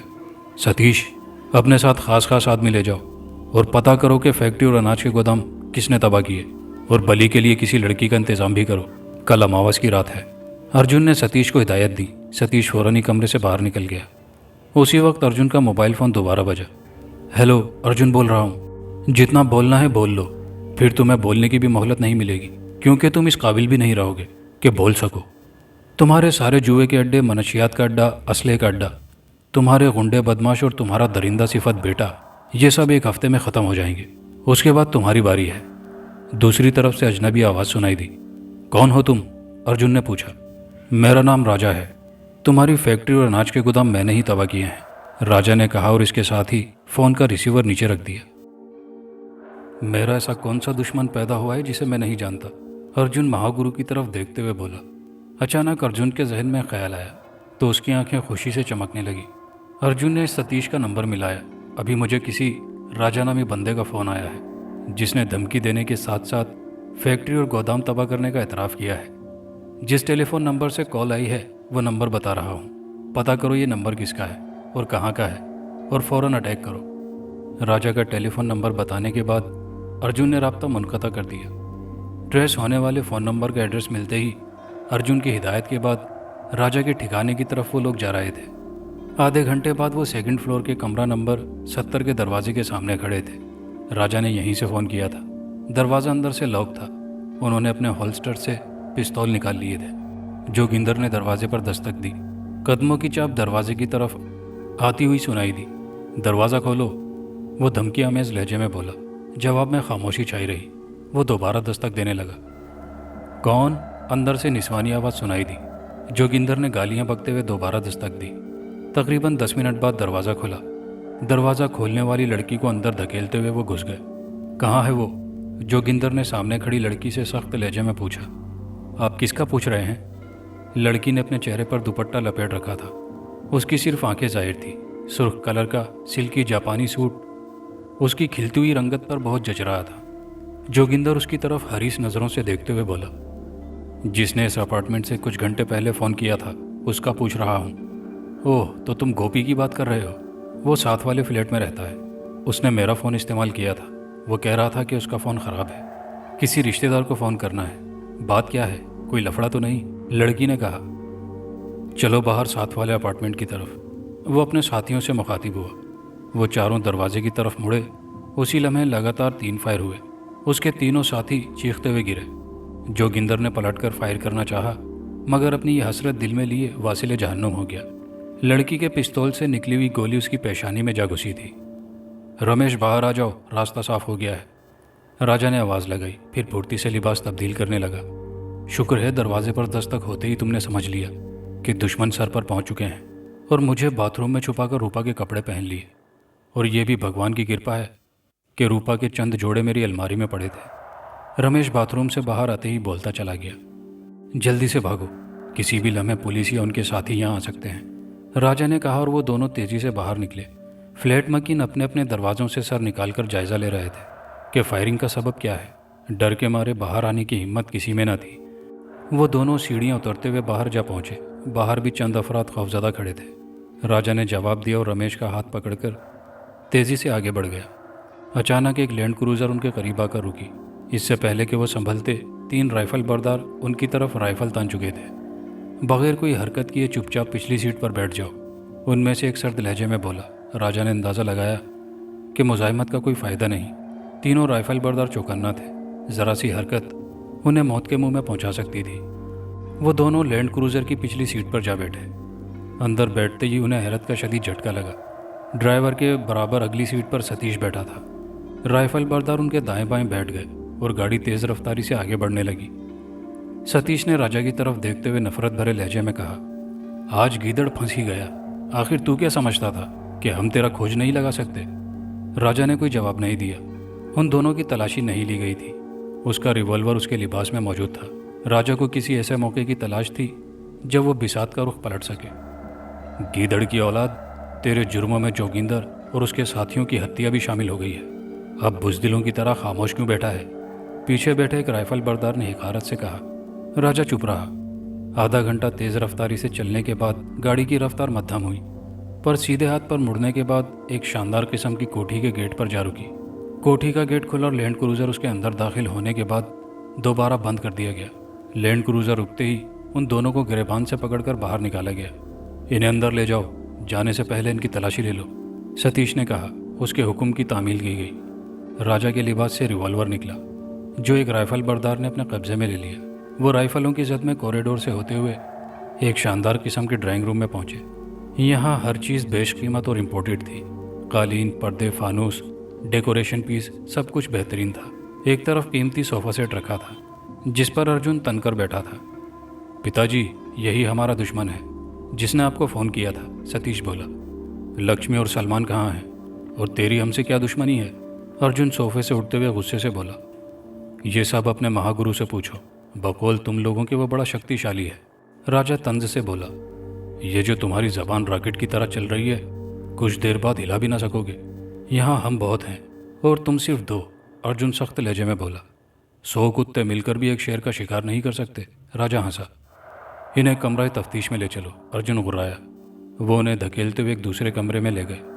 कमरे में सिवाय लोहे की एक कुर्सी के और कोई सामान नहीं था, लेकिन दीवारों पर अजियत रसानी के आलात नजर आ रहे थे। रमेश को लोहे की कुर्सी पर बिठाकर मजबूती से रस्सी से बांध दिया गया। लोहे की वो कुर्सी जमीन में फिक्स थी। छत पर 2 जंजीरें लटक रही थी, जिनके आखिरी सिरे पर लोहे के मजबूत कड़े झूल रहे थे। राजा को उन जंजीरों से बांध दिया गया। सतीश ने दीवार से लटका मजबूत चमड़े का बेल्ट उतारा और राजा पर बरसाना शुरू कर दिया। राजा के चेहरे पर अजियत के आसार नुमाया हो गए। बेल्ट की हर जर पर उसे यूं लग रहा था कि उसके बदन से खाल उतर रही है। वो दांत भींचते बर्दाश्त कर रहा था। जिंदगी ने उसे इतने जख्म गम दिए थे कि हर जख्म उसे छोटा लगता था। बोल, कौन है तू? तेरी हमसे क्या दुश्मनी है? सतीश उसे मारते हुए एक ही सवाल किए जा रहा था। राजा के जख्मों से खून रिसना शुरू हो गया था। तकलीफ की शिद्दत से उसका पूरा बदन दुख रहा था। बहुत सख्त जान है ये। सतीश थक कर पीछे हटा। अब उसे मारने का फरीज़ा अर्जुन अदा कर रहा था। उसकी लाते और घूंसे राजा के जिस्म पर बरस रहे थे और राजा सैंड बैग की तरह इधर उधर झूल रहा था। कुछ देर बाद मार खाते खाते वो बेहोश हो गया। उसके बदन पर पानी फेंक कर उसे होश में लाया गया। राजा, अब तेरे दोस्त की बारी है। उसे मार खाता देखकर और तड़पते हुए मरता देखकर तेरा दिल तड़पेगा, सतीश ने कहा और रमेश की तरफ बढ़ा। उसने रमेश के दाएं हाथ की एक उंगली से पिलास की मदद से नाखून जड़ से उखाड़ दिया। कमरा रमेश की चीखों से गूंज उठा। कमीने, छोड़ दे इसे, राजा चिल्लाया। फौरन ही रमेश का दूसरा नाखून भी जड़ से उखाड़ लिया गया। रमेश एक बार फिर चीखा। उसके हाथों की उंगलियों से खून बह रहा था। कुत्ते, छोड़ दे इसे, तेरी दुश्मनी मुझसे है, जो करना है मेरे साथ कर, राजा चीखते हुए बोला। तकलीफ हो रही है ना? मेरे आदमियों के मरने से मुझे भी तकलीफ हुई थी। मेरा सब कुछ तूने तबाह कर डाला। ये साला हिंदू होकर भी मुसलमान का साथ देता है। इसे तो इबरत की मौत मारूंगा। अर्जुन के लहजे में दरिंदगी थी। सतीश ने खंजर उठाया। अगला लम्हा बहुत ही भयानक था। उसने तेजधार खंजर की नोक से रमेश की बाएं आंख का डेला निकाल लिया। रमेश ज़िबा किए हुए बकरे की तरह चीखने लगा। उधर राजा चीखते हुए उन्हें संगीन नताइज की धमकियां दे रहा था। उसके बाद सतीश ने रमेश का बायां कान जड़ से काट डाला। रमेश चीखते हुए दर्द की शिद्दत से बेहोश हो गया। अर्जुन दीवार की तरफ बढ़ा और हथौड़ा उठाकर सतीश को थमा दिया। सतीश का हाथ तेजी से हरकत में आया और हथौड़ा रमेश के दाएं घुटने पर पूरी कुव्वत से पड़ा। रमेश बहुत जोर से चीखा। अब उस पर जानकुनी की कैफियत तारी हो चुकी थी। यही अमल उसके दाएं घुटने पर दोहराया गया। सतीश वेश्यों की तरह हथौड़े से रमेश की हड्डियां तोड़ता रहा। रमेश की गर्दन ढलक चुकी थी। उसके मरने के बावजूद सतीश हथौड़े बरसाता रहा। उधर अर्जुन ने दोबारा राजा को पीटना शुरू कर दिया। कुछ देर बाद राजा मार खाते खाते बेहोश हो गया। उसी लम्हे अर्जुन का मोबाइल फ़ोन बजा। उसने कॉल रिसीव की। अर्जुन, आज अमावस की रात है। इससे पहले कि समय बीत जाए, बलि का इंतज़ाम करके जल्दी आओ। दूसरी तरफ महागुरु था। महाराज, लड़की हमने परसों ही अगवा कर ली थी। ज़रूरी काम में मसरूफ़ थे, अभी आ रहे हैं। अर्जुन बोला। लड़की को तहखाने से निकालो और राजा को नीचे उतार कर बांध दो। वापस आकर इसका रमेश से भी बदतर हशर करेंगे। जगजीत से कहो रमेश की लाश को बर्फ की भट्टी में जला दे। अर्जुन ने हिदायत दी और कमरे से बाहर निकल गया। राजा को होश आया तो वो फर्श पर बंधा पड़ा था। उसके हाथ पांव रस्सी से बंधे थे। उसका जिस्म बुरी तरह दुख रहा था। रमेश की लाश गायब थी। राजा ने सोचा कि अब तक तो वो जिंदा बचा है, मगर न जाने कब वो दरिंदे उसको मौत के घाट उतार दें। बेबसी से मरने से बेहतर है कोशिश करके भाग निकले या मर जाए। वो जोर लगाकर हाथों की बंदिश ढीली करने लगा। तकरीबन आधे घंटे की कोशिश से रस्सी ढीली पड़ने लगी। ये और बात है कि उसकी कलाई छिलकर जख्मी हो चुकी थी। उसने अपने हाथ आज़ाद किए। उसके बाद पांव पर बंधी रस्सी खोली। रस्सी से आज़ाद होते ही उठने की कोशिश की और बमुश्किल खड़ा हो पाया। उसके जख्मों से दर्द की टीसें उठ रही थी। जालिम ने उसे बड़ी बेरहमी से मारा था। चंद मिनट तक वो कमरे में टहलता रहा। अचानक दरवाजे पर कदमों की चाप सुनाई दी तो उसने दरवाजे के साथ दीवार से पुश्त लगाकर खड़ा हो गया। दरवाज़ा खुला और कंधे से राइफल लटकाए एक शख्स अंदर दाखिल हुआ। उसके अंदाज में लापरवाही थी। उसके वहमो गुमान में भी न था कि बुरी तरह जख्मी बंधा हुआ उनका कैदी आज़ाद हो चुका है। अंदर आते ही उसकी नज़र कमरे के खाली फर्श पर पड़ी तो वो बौखला गया और कंधे पर मौजूद राइफल की तरफ हाथ बढ़ाया। उसकी कनपटी पर जोरदार घूंसा लगा। उसका दिमाग चकराने लगा। राजा वैश्यों की तरह उस पर पिल पड़ा। कुछ ही देर में वो फर्श पर पड़ा करा रहा था और राइफल राजा के हाथ में थी, जिसकी नाल का रुख उसकी तरफ और उंगली ट्रैगर पर थी। मेरे पास बिल्कुल वक्त नहीं। मेरे चंद सवालों का सच सच जवाब दो। मैं तुम्हें जिंदा छोड़ दूंगा, वरना बिना ताखिर किए गोली मार दूंगा। अर्जुन और सतीश कहाँ हैं? राजा सांप की तरह फुंकारा। उस शख्स ने राजा की तरफ देखा और अंदाज़ा लगाया कि अगर राजा की बात न मानी तो वो अपने कहे पर फौरी अमल करेगा। अर्जुन साहब सतीश के साथ बलि चढ़ाने गए हैं। कोठी में इस वक्त कितने आदमी हैं? राजा ने पूछा। मुझ समेत 10 अफराद हैं, वो शख्स बोला। अर्जुन के असले का गोदाम किस कोठी के तहखाने में है? झूठ मत बोलना, मैं महेंद्र से सब मालूम कर चुका हूँ। तुमसे सिर्फ तस्दीक कर रहा हूँ, राजा ने कहा। इसी कोठी के तहखाने में गोदाम है, वो थूक निगलते हुए खौफ से बोला। चलो आगे, मुझे तहखाने तक ले चलो। राजा ने उसे धकेला। राइफल की नाल उसकी पुश्त से लगी थी। वो कॉरिडोर में चलते हुए कमरे में दाखिल हुए। राजा उसकी तरफ से मोहतात था। कमरे में दाखिल होकर अर्जुन के गुंडे ने एक तरफ रखी अलमारी का पट खोला। ये दीवारगीर अलमारी थी। अलमारी के दाएं तरफ एक जगह उभरी हुई थी।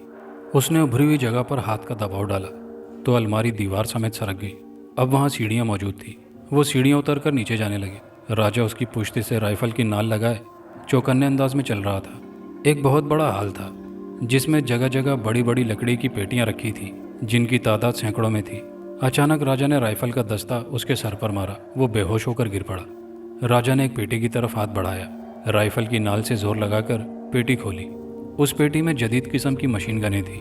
राजा ने 8-10 पेटियां खोली। जब देखी तो वहाँ हर किस्म का असलहा मौजूद था। मशीन गनें, जदीद तर्ज की राइफलें, पिस्टल, टाइम बम। राजा ने एक पेटी से 2 टाइम बम निकाले और 15 मिनट का टाइम फिक्स किया और तहखाने से बाहर निकल आया। अब उसका रुख कोठी की अकबी सिमत की तरफ था। रात आधी से ज़्यादा बीत चुकी थी। एक तरफ 2 अफराद कुर्सियों पर बैठे ऊँघ रहे थे। राजा की तरफ उनकी पुश्त थी। राजा धीरे धीरे दबे कदमों चलता हुआ अकबी दीवार की तरफ पहुंचा।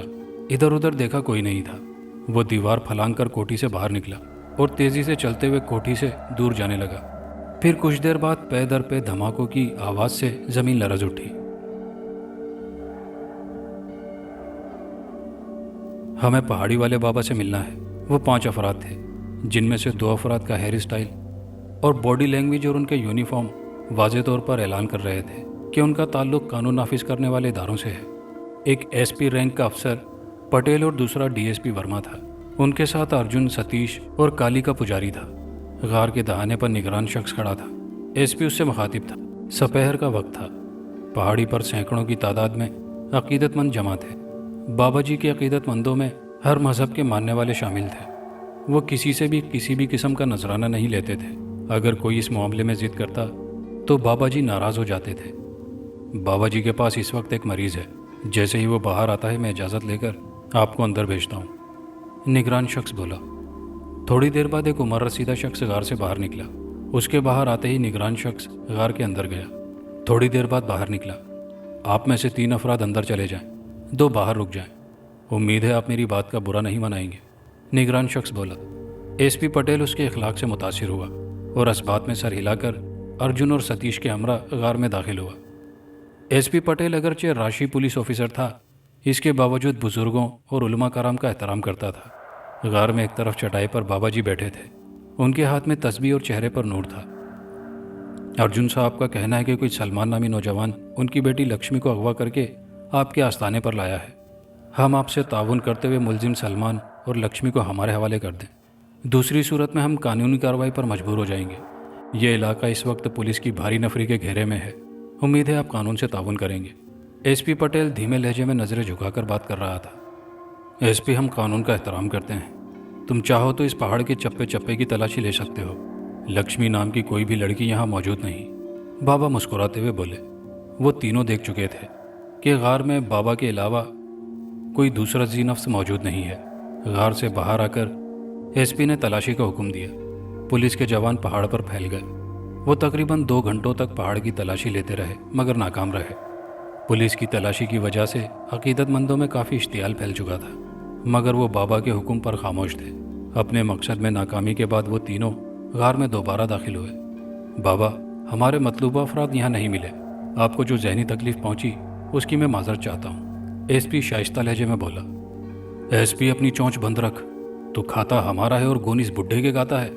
बुढ़े, शराफत से बता लक्ष्मी कहाँ है, वरना मेरे हाथों से ज़ाया हो जाएगा, सतीश हिकारातामेज लहजे में बोला और अपने होल्स्टर से पिस्तौल निकालकर बाबा पर तान लिया। अगर हिम्मत है तो चला गोली। बाबा ने गुस्से से सतीश की तरफ देखा। सतीश ने ट्रिगर दबाना चाहा, मगर सतीश ट्रिगर पर उंगली का दबाव बढ़ाने से कासिर था। उसने बोलना चाहा मगर नाकाम रहा। वो अपनी जगह पर पत्थर के बुत की तरह साकित हो चुका था। उसकी पलकें तक झपकना बंद हो चुकी थी। वो पत्थर का बुत बन चुका था। उसका सिर्फ दिमाग काम कर रहा था, बाकी जिस्म पत्थर का बन चुका था। अर्जुन को एहसास हो गया कि सतीश के साथ अनहोनी हो चुकी है। उसने सतीश के कंधे पर हाथ रखा तो उसके चेहरे का रंग फक हो गया। सतीश का जिस्म पत्थर की तरह सख्त हो चुका था। अर्जुन इमदाद तलब नज़रों से एसपी की तरफ देखने लगा। एसपी ने सतीश के बदन को छुआ तो उसके मसामों से पसीना बहने लगा। सतीश को बाबा की शान में गुस्ताखी करने की बहुत सख्त सज़ा मिली थी। एसपी ने बाबा के आगे हाथ जोड़ दिए। बाबा जी, इसे क्षमा कर दीजिए। ये आपका मकाम नहीं जानता। हम वादा करते हैं कि आज के बाद यहाँ कदम भी नहीं रखेंगे। एसपी के माफ़ी मांगते ही बाबा ने कुछ पढ़कर सतीश पर फूंका तो सतीश अपनी असली हालत में वापस लौट आया। अब उसकी आंखों में खौफ था।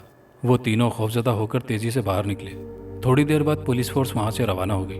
कुछ देर बाद बाबा जी ने पढ़कर दाएं सिमत फूंक मारी तो मरियम और सलमान जाहिर हो गए। दूसरी तरफ राजा अर्जुन की कोठी की अकबी सिमत में मौजूद था। महिंदर से हासिल की गई मालूमात उसके बहुत काम आ रही थी। अपनी पहले वाली कोठी की तबाही के बाद अर्जुन अब इस कोठी में रिहाइश पजीर था। महिंदर से हासिल करदा मालूमात के मुताबिक इस कोठी के तहखाने में अर्जुन ने भारी मकदार में मनशियात छुपा रखी थी। राजा ने अपने कंधे से लटके बैग से नायलॉन की रस्सी निकाली और झिल्लाकर ऊंची दीवार की सिमत रस्सी फेंकी। रस्सी के सिरे पर मौजूद आंकड़ा दीवार के ऊपर बांधी गई खारदार तार में फंस गया और वो रस्सी की मदद से ऊपर चढ़ गया। अब वो खारदार तारों के करीब था। राजा ने हाथों में दस्ताने पहन रखे थे। उसने एहतियात से अपना एक हाथ खारदार तार के ऊपर डाला, दूसरा हाथ दीवार पर रखकर ऊपर हुआ। दीवार पर चढ़ने के बाद उसने चंद मिनट तवक्कुफ किया। रात के 2 बज रहे थे। कोठी के गार्ड्स शायद गेट की सिमत कहीं दुबके हुए थे।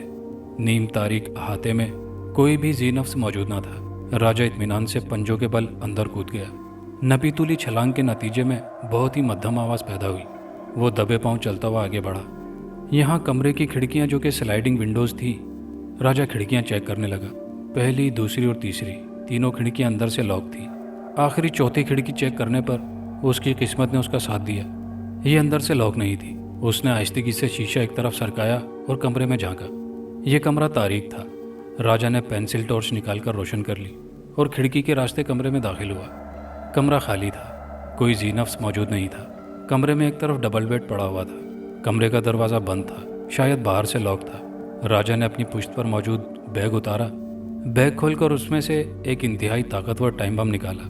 30 मिनट का वक्त सेट किया और टाइम बम बेड के नीचे रखने के बाद बैग दोबारा पुश्त से लटकाकर खिड़की के रास्ते बाहर निकला और दबे कदमों अकबी दीवार की तरफ बढ़ने लगा। 5 मिनट बाद वो कोठी से बाहर था। वो एक तरफ चल दिया। कोठी से कुछ दूर जाने के बाद उसने कलाई पर बंधी घड़ी में वक्त देखा। बम फटने में 15 मिनट थे। राजा ने जेब से मोबाइल फ़ोन निकाला और अर्जुन का नंबर मिलाया। कौन है? दूसरी तरफ से अर्जुन की नींद में डूबी आवाज़ सुनाई दी। जाग अर्जुन जाग, वरना हमेशा की नींद सो जाएगा। जल्दी कोठी से भाग, तेरी कोठी में टाइम बम है जो ठीक 8 मिनट बाद फट जाएगा, राजा बोला। कौन हो तुम? अर्जुन घबरा गया। मैं राजा हूँ, बातों में वक्त मत ज़ाया कर। अब 6 मिनट रह गए हैं। दूसरी तरफ से मोबाइल फ़ोन ऑफ कर दिया गया। 5 मिनट बाद बम फट गया। धमाका इतना शदीद था कि राजा जहाँ खड़ा था वहाँ की ज़मीन भी लरज़ उठी। सतीश उस वक्त अपनी गर्लफ्रेंड शीला के अपार्टमेंट में मौजूद था। वो उन दिनों जहनी तौर पर बहुत बुरी तरह अपसेट था। राजा ने उनके जुए के अड्डे, मनशियात के अड्डे, असलहे के गोदाम, फैक्ट्री, बल्कि सब कुछ बमों से उड़ा दिया था। उसके गुरों के अहम तरीन अफराद राजा के हाथों मारे जा चुके थे। उनका हर किस्म का गैर कानूनी कारोबार ख़त्म हो चुका था। अब उसके गुरों में गिनती के चंद अफराद बाकी बचे थे। क्या बात है सतीश डार्लिंग, काफ़ी परेशान नजर आ रहे हो। शीला के गुलाबी होंठों पर दिलावेज मुस्कुराहट थी। शीला ने उस वक्त चुस्ती लिबास पहन रखा था। उसके जिस्मानी नशेबो फराज चुस्ती लिबास में सरकशी करते नजर आ रहे थे। सतीश की हरीस नज़रें शीला के जिस्म पर फिसलने लगी। क्या उलझन है, मुझे भी बताओ। वो चलती हुई सतीश के करीब आ गई। कुछ नहीं, एक छोटी सी प्रॉब्लम है जो जल्द दूर हो जाएगी। शीला के बदन से उठने वाली महक ने उसके जहन से राजा का खौफ भगा दिया था। एक पैक तो बना लो, वो शीला से मुखातिब हुआ। शीला पैक बना लाई और गिलास उसके हाथों में थमा दिया। सतीश चुस्कियां लेकर शराब पीने लगा। शीला ने अपनी बाहें उसकी गर्दन में हाइल कर दी। सतीश ने अपना दायां हाथ उसकी कमर में डालकर खींचा तो वो उसकी आगोश में गिर गई। सतीश के हाथ उसके जिस्मानी नशेबो फराज पर बहकने लगे।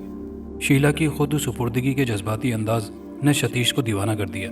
तूफान का जोर कुछ देर बाद थमा तो दोनों ही हलकान हो चुके थे।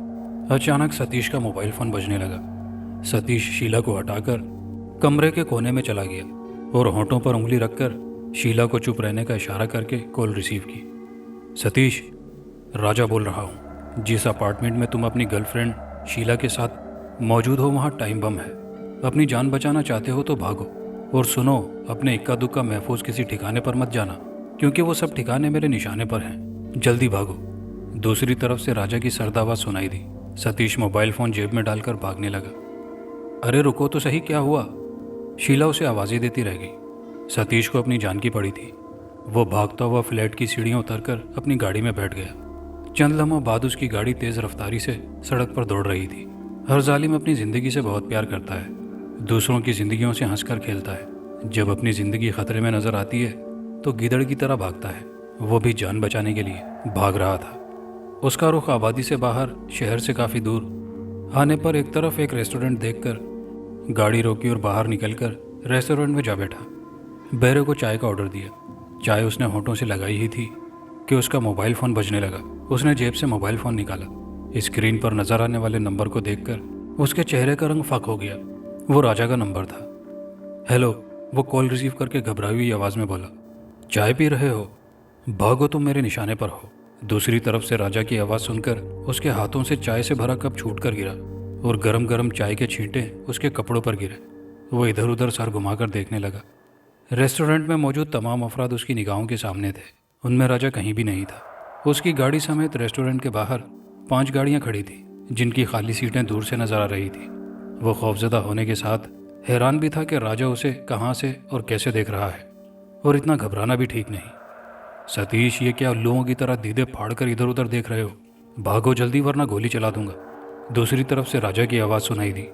वो मोबाइल फ़ोन जेब में डालकर अपनी कार की तरफ यूं भागा जैसे उसके पीछे हज़ारों की तादाद में बलाएं लगी हों। राजा उसके आसाब पर भूत की तरह सवार हो चुका था।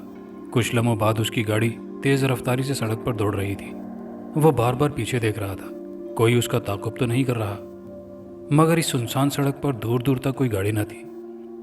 अचानक एक ख्याल के तहत उसने अपनी जेब से मोबाइल फ़ोन निकाला और अर्जुन को कॉल करने लगा। पिताजी, मुझे बचा लें, राजा फिर मेरे पीछे पड़ा है। दूसरी तरफ से कॉल रिसीव होते ही सतीश चिल्लाया और अर्जुन को बताने लगा कि राजा ने उसे कैसे हिरासा कर रखा है।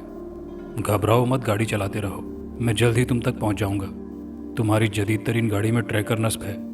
तुम इस गाड़ी में जहां भी जाओगे यह ट्रैकर तुम्हारी निशानदेही करता रहेगा। उसने अपना मोबाइल फ़ोन जेब में रख लिया। उसकी गाड़ी अब मैदानी इलाके में दाखिल हो चुकी थी। वो गाड़ी चलाते चलाते थक चुका था उसने गाड़ी एक तरफ रोकी और नीचे उतरा।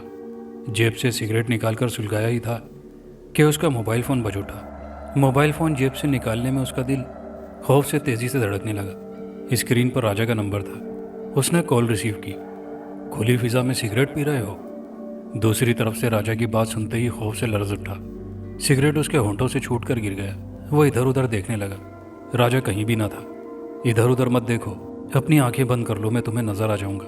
सतीश ने बेख्तियार अपनी आंखें बंद कर ली। उसका दिल तेजी से धड़क रहा था। यूं लग रहा था कि अभी पसलियां तोड़कर बाहर आ जाएगा। उसके खौफजदा होने की वजह गर्दन की पुश्त पर महसूस होने वाले लोहे की ठंडक थी। उसे पिस्टल की नाल पहचानने में मुगालता हो ही नहीं सकता था। उसकी सारी जिंदगी उन खिलौनों से खेलते हुए गुजरी थी। अपने दोनों हाथ ऊपर उठा लो, राजा की आवाज़ सुनाई दी। उसने सरदा बढ़ते हुए राजा के हुक्म की तामील की। अपने होल्स्टर से पिस्तौल निकालकर फेंक दो, राजा ने दूसरा हुक्म दिया। सतीश ने अपने होल्स्टर से पिस्तौल निकालकर एक तरफ फेंक दिया। सतीश अभी तक हैरत और इस्तेजाब के आलम में था कि राजा अचानक यहाँ कैसे पहुंच गया। अब मेरी तरफ घूम जाओ, राजा चंद कदम पीछे हटकर बोला। सतीश राजा की तरफ मुड़ा। राजा के हाथ में मौजूद पिस्टल का रुख उसकी तरफ था। तुम यहाँ तक कैसे पहुंचे? मैं पूरे रास्ते मोहतात था, कोई भी गाड़ी मेरे ताकुब में ना थी। सतीश ने हैरत से पूछा। तुम अपनी गर्लफ्रेंड के अपार्टमेंट में थे। मैं तुम्हारी गाड़ी की अकबी नशिस्त के पास सिमट कर लेटा था। चूंकि तुम घबराए हुए थे इसलिए उस तरफ तवज्जो ना दे सके। आज मैंने कहीं भी बम फिट नहीं किया था। यह धोखा सिर्फ तुम्हें शीला के अपार्टमेंट से बाहर लाने के लिए था, राजा बोला। आखिर तुम हो कौन और हमसे क्या चाहते हो? सतीश ने पूछा।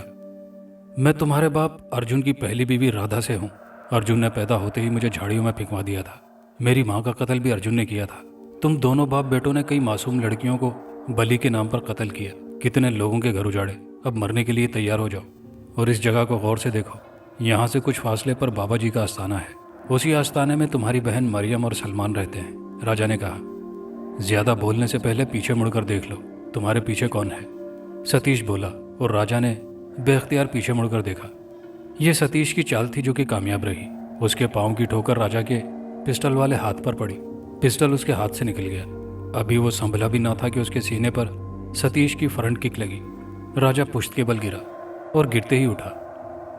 इस बार सतीश के घूंसे ने राजा की मिजाज पुरसी की। घूंसा उसकी पेशानी पर लगा। राजा लड़खड़ाया। सतीश जिस्मानी तौर पर राजा से ताकतवर था। इसके अलावा मार्शल आर्ट में राजा से ज्यादा माहिर था। राजा के सीने पर साइड किक लगी। वह गिरा और सतीश उस पर चढ़कर बैठ गया। सतीश ने राजा को घूंसों की जद पर रख लिया। राजा का जहन चकराने लगा। उसने चकराते हुए जहन के साथ मुजाहिमत की। उसके सीधे हाथ की उंगली सतीश की दाईं आंख में जा घुसी। सतीश ने चीखते हुए जख्मी आंख पर हाथ रख लिया। उसकी आंख फूट चुकी थी। राजा ने दर्द से बेहाल सतीश को अपनी टांगों से उछाला। वो एक तरफ जा गिरा तो राजा डगमगाते हुए उठा और तड़पते हुए सतीश को अपने पांव की ठोकरों पर रख लिया। सतीश चीखता रहा, मार खाता रहा। अचानक नीचे पड़ा पिस्टल सतीश के हाथ में आ गया। सतीश ने ट्रैगर दबाया। गोली राजा के बाजू को छूती हुई गुजर गई। राजा के बाजू से खून बहने लगा। सतीश पिस्टल हाथ में थामे खड़ा हो गया। राजा ने एक तरफ छलांग लगाई। सतीश का निशाना खता हो गया। वैसे भी जाया होने वाली आंख की वजह से सतीश को बहुत तकलीफ हो रही थी। फूट जाने वाली आंख का घड़ा सतीश को भयानक बना रहा था। उसने राजा का निशाना लेकर दोबारा ट्रैगर दबाया। राजा ने उस पर छलांग लगा दी। गोली छलांग लगाते हुए राजा के शाने पर लगी तो राजा चीखता हुआ सतीश के ऊपर गिरा। उसने एक हाथ से सतीश का पिस्टल वाला हाथ पकड़ा और दूसरे हाथ का जोरदार घूंसा सतीश की जख्मी आंख पर मारा तो सतीश के हलक से निकलने वाली चीख बहुत भयानक थी। पिस्टल उसके हाथ से छूट गया। राजा ने अपनी पिंडली से बंधा खंजर निकाला और गिरे सतीश पर चढ़कर बैठ गया। एक हाथ से उसके सर के बाल मुट्ठी में जकड़े और दूसरे हाथ से तेजधार खंजर उसकी शेरक पर फेर दिया। दूसरों को जानवरों की तरह ज़िबा करने वाला आज खुद ज़िबा हो चुका था। राजा सतीश के ऊपर से उठ गया। चंद लम्हों तक सतीश का जिस्म फड़फड़ाता रहा, फिर साकित हो गया। सतीश के खून से राजा के कपड़े रंगीन हो चुके थे। राजा की जख्मी शाने से खून बह रहा था। वो खंजर हाथ में थामे एक तरफ चलने लगा। कुछ दूर चलने के बाद उसे पहाड़ी नजर आने लगी। अचानक अपने पीछे गाड़ी की आवाज़ सुनकर मुड़ा। एक लैंड क्रूजर उसके पास रुकी। अर्जुन, महागुरु और एक कड़ियल सा शख्स बाहर निकले। महागुरु और अर्जुन खाली हाथ थे, जबकि उस शख्स ने राइफल थाम रखी थी। राजा ने बिजली की सी तेजी से खंजर राइफल बरदार शख्स की तरफ फेंका। खंजर राइफल बरदार के सीने में दिल के मकाम पर पैवस्त हो गया। उसके मुंह से आवाज़ तक न निकली। वो मर्द छिपकली की तरह पट से गिरा। महागुरु ने जमीन से मिट्टी उठाकर कुछ पड़कर राजा पर फेंक दी। राजा अपनी जगह पर साकित हो गया। उसे यूं लगा जैसे जमीन ने उसके पांव पकड़ लिए हो। राजा ने आगे बढ़ना चाहा, मगर वो हिल ना सकता था। उसे यूं लगा जैसे वो पत्थर का बन चुका है। राजा, मेरी मर्जी के बगैर अब तो हिल भी नहीं सकता। सिर्फ बोल सकता है, महसूस कर सकता है, चीख और चिल्ला सकते हो, वो भी इसलिए कि तेरी चीखों पुकार से हमें शांति मिलेगी। महागुरु शैतानी कहकहा लगाते हुए बोला। अर्जुन आगे बढ़ा और राजा के जख्मी शाने पर घूंसा रसीद किया तो राजा के जिस्म में तकलीफ की शदीद लहर उठी। वो चीख पड़ा, और जोर से चीख, मुझे तेरी चीखों से शांति मिलेगी। तूने मुझे तबाह बर्बाद कर दिया, तू मेरे बेटे का हथियारा है। अर्जुन चिल्लाया। और तुम कौन हो, कुछ पता है तुम्हें? अपने हर जुल्म का हिसाब देना पड़ेगा। मुझे मेरी माँ की गोद से छीनकर मरने के लिए झाड़ियों में फेंक दिया, मेरी माँ को जिंदगी से महरूम कर दिया, और ना जाने कितने ही घर तुमने उजाड़े हैं। आज तुम्हारा योम हिसाब है। राजा गुस्से से भिन्नाते हुए बोला। राजा, अब तू कुछ नहीं कर सकता, यहाँ से हिलना भी तेरे बस से बाहर है। अब जो कुछ करेंगे हम करेंगे। अर्जुन गुस्से से फुंकारते हुए बोला और राजा के पेट पर जोरदार लात मारी। वो चीखता हुआ जमीन पर गिरा। अब अर्जुन राजा के जिस्म पर ठोकरें मार रहा था। हर ठोकर पर राजा की चीखें निकल रही थी। वो हिलने जुलने और हरकत करने से कासिर था। ये बेबसी की इंतहा थी। राजा, तेरे बाद उस पहाड़ी वाले बुढ़े की बारी है। अब कौन तुझे बचाएगा? किस में हिम्मत है जो आज तुझे बचाए? महागुरु के लहजे में गुरूर था। महागुरु, जिंदगी और मौत मेरे अल्लाह के हाथ में है। मेरा अल्लाह मुझे जरूर बचाएगा। राजा तकलीफ की शिद्दत से दांत भींचते हुए बोला। अर्जुन ने नीचे पड़े शख्स के सीने से खंजर निकाला और राजा के करीब जाकर बैठ गया। राजा, इस खंजर को पहचान। इसी खंजर से तूने सतीश की हत्या की थी। अब यही खंजर तेरी मौत का कारण बनेगा। अर्जुन का खंजर वाला हाथ बुलंद हुआ। अर्जुन की नजरें राजा के सीने पर जम गई। राजा, बुला अपने खुदा को आज, जो तुझे बचाए। अर्जुन खंजर वाला हाथ बुलंद किए बकवास किए जा रहा था। राजा की नजरें अर्जुन के हाथ में मौजूद खंजर पर थी। उसने सोचा, क्या मैं अपनी माँ का इंतकाम लिए बगैर इस दुनिया से चला जाऊंगा? उसका दिल तेजी से धड़कने लगा। मौत उसके सर पर खड़ी थी। अचानक बाबा की आवाज़ सुनाई दी। जालिमो, अब भी वक्त है, जुल्म से हाथ रोक लो। राजा ने आवाज़ की सिमत देखना चाहा। यह जानकर उसे खुशी हुई कि वो अपने जिस्म को हरकत दे सकता है। उसने बासानी गर्दन मोड़कर बाबा को देखा। बाबा उनसे कुछ फासले पर खड़े थे। राजा ने अर्जुन को लेटे लेटे लात रसीद की। अर्जुन उलटकर जा गिरा। राजा डगमगाते कदमों से खड़ा हो गया। महागुरु के जादू का असर राजा पर से खत्म हो चुका था। ये बाबा का कमाल था। बाबा के करीब मरियम और सलमान और बहुत से अकीदतमंद खड़े थे। राजा के जख्मों से टीसें उठ रही थी, खासकर शाने में लगने वाली गोली से। तकलीफ बहुत ज़्यादा हो रही थी। राजा अब तक अपनी कुव्वत इरादी के सबब होश में था। अर्जुन बाबा को देखकर खौफ के मारे महागुरु के पहलू में जा खड़ा हो गया था। अच्छा हुआ तो खुद ही आ गया, अब मरने के लिए तू भी तैयार हो जा, महागुरु ने कहा। देख पुजारी, हमारा तुझसे कोई झगड़ा नहीं। कोई भी मजहब बेगुनाहों के खून से हाथ रंगने की इजाज़त नहीं देता। आइंदा के लिए जुल्म से तौबा कर और यहाँ से चला जा। बाबा ने उसे तंबीह की। अभी से डर गए?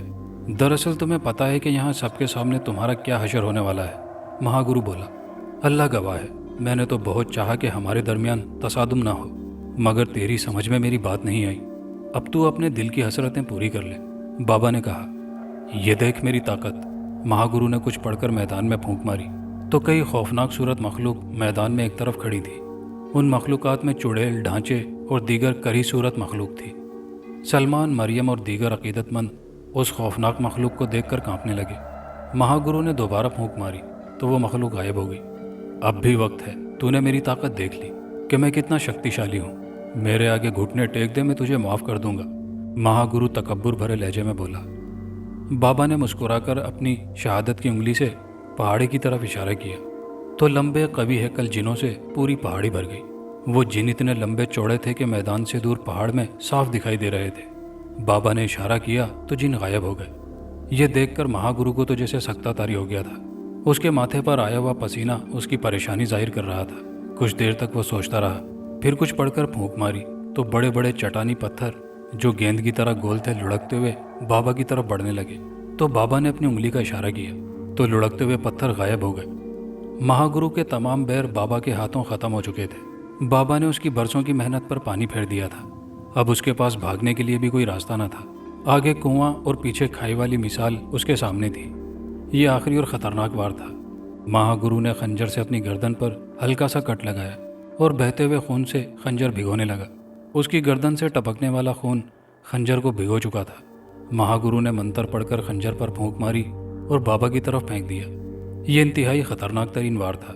किसी सूरत खाली न लौटता था, मुखालिफ की जान लेकर ही छोड़ता था। अगर किसी वजह से मुखालिफ बच जाता तो आमिल की खैर ना होती। इस अमल की नाकामी की कीमत आमिल को अपनी जान देकर चुकानी पड़ती थी। वो एक खंजर निस्फ दर्जन खंजरों में तब्दील हो चुके थे और वो निस्फ दर्जन खंजर बिजली की सी तेजी से बाबा की तरफ लपके। बाबा ने फौरन अपनी जेब से तस्बीह के चंद दाने निकाले और वो दाने तेजी से खंजरों की सिमत फेंक दिए। तस्बीह के दाने जैसे ही निस्फ दर्जन खंजरों से टकराए, खंजर पलटे और तेजी से महागुरु की तरफ लपके। महागुरु ने वार नाकाम होता देखकर अपने बचाव के लिए कोई मंत्र पढ़ना चाहा, मगर उसका खेल खत्म हो चुका था। निस्फ दर्जन खंजर महागुरु के जिस्म में पैवस्त हो चुके थे। महागुरु चीखता हुआ जहन्नुम रसीद हो गया था। महागुरु को खंजर लगते देखकर अर्जुन ने अपने हाथ में मौजूद खंजर बड़ी महारत से राजा की तरफ फेंका। खंजर हवा में उड़ता हुआ आया और राजा के सीने में पैवस्त हो गया। राजा के मुंह से चीख निकली और वो लड़खड़ाया, मगर गिरा नहीं। हिम्मत करके खंजर का दस्ता पकड़ा और उसे खींचकर बाहर निकाल लिया। राजा ने अपने जहन पर छाने वाले अंधेरे को झटका और अल्लाह अकबर का नारा बुलंद करके खंजर पूरी ताकत से अर्जुन की तरफ फेंक दिया। खंजर उड़ता हुआ अर्जुन के ठीक दिल के मकाम पर पैवस्त हो गया। अर्जुन के जिस्म को झटका लगा और वो साकित हो गया। उसे मरने में सेकंड भी न लगा था। राजा जो अब तक कुव्वत इरादे के सबब खड़ा था, लड़खड़ाता हुआ जमीन पर गिर गया। उसके सीने से खून तेजी से बह रहा था। बाबा, सलमान और मरियम राजा की तरफ लपके। मरियम ने राजा का सर अपनी गोद में रख लिया। ये क्या हो गया राजा? मरियम बिलक बिलक कर रो रही थी और सलमान की आंखों में भी आंसू थे। राजा का चेहरा हल्दी की तरह जर्द पड़ रहा था। होंठ एकदम नीले पड़ रहे थे। आंखों के आगे अंधेरा आ रहा था। राजा, राजा होश में आओ, तुम्हें कुछ नहीं होगा, मरियम रोती हुई चिल्लाई। राजा ने आंखें खोलने की कोशिश की। उसकी आंखों के बाहरी गोशे नम हुए, फिर उसमें दो मोटे मोटे आंसू निकलकर उसके गाल पर रेंग गए। मरियम ने रोते हुए उसके बालों पर हाथ फेरा। नहीं मेरे भाई, रोते नहीं। मैं मौत के डर से नहीं रो रहा, ये तो खुशी के आंसू हैं कि मेरे अपने मेरे करीब मौजूद हैं। दुनिया ने तो मुझे ठुकरा दिया था, मैं सबके लिए काबिल नफरत था, लेकिन तुमने, सलमान और बाबा ने मुझे मोहब्बत का एहसास दिलाया है। वो थोड़ी देर खामोश रहा। उसने अपने होंठों को मजबूती से एक दूसरे के ऊपर जमाया हुआ था, शायद तकलीफ जब्त करने की कोशिश कर रहा था। उसने अपने एक हाथ में मरियम और दूसरे में सलमान का हाथ थामा। उन दोनों के हाथों को बाहम मिलाकर अपने सीने पर रख लिया। मैं तुम दोनों को खुश देखना चाहता हूँ। सलमान, मरियम का ख्याल रखना, दीन हक पर साबित कदम रहना। ये ज़िंदगी अल्लाह की अमानत है, इसे अल्लाह की इबादत में गुजार देना। राजा बोलते बोलते थक कर रुक गया। राजा बेटे, सिर्फ हम तीनों ही नहीं और बहुत से भी तुम्हारे लिए उदास हैं। अपने दाएं सिमत सर घुमाकर देखो, बाबा ने कहा तो राजा ने आहिस्तगी से दाएं तरफ सर घुमाया। पहाड़ी के सैकड़ों जिन एक तरफ उदास खड़े थे। सुनो राजा, 100 साल जिंदा रहने से बेहतर है एक दिन ऐसा काम कर जाओ कि दुनिया हमेशा तुम्हें याद रखे, और तुमने ऐसा ही किया है। बाबा जी बोले तो राजा मुस्कुरा दिया। मरियम, वो देखो दूर आसमानों में मेरी माँ बाहें खोले मेरा इंतजार कर रही है। अल्लाह हाफिज। फिर राजा ने कलमा पढ़ा और उसकी गर्दन एक तरफ ढलक गई। मरियम और सलमान उससे लिपट कर रोने लगे। वहां मौजूद तमाम अफराद, औरतों और जिनों की आंखों में भी आंसू थे। कहानी अच्छी लगी हो तो वीडियो को दोस्तों के साथ लाइक शेयर ज़रूर कीजिएगा। कमेंट बॉक्स में अपनी कीमती राय का इज़हार कीजिएगा और चैनल पर नए आने वाले दोस्तों से गुजारिश है कि चैनल को लाजमी सब्सक्राइब कर लीजिए। शुक्रिया।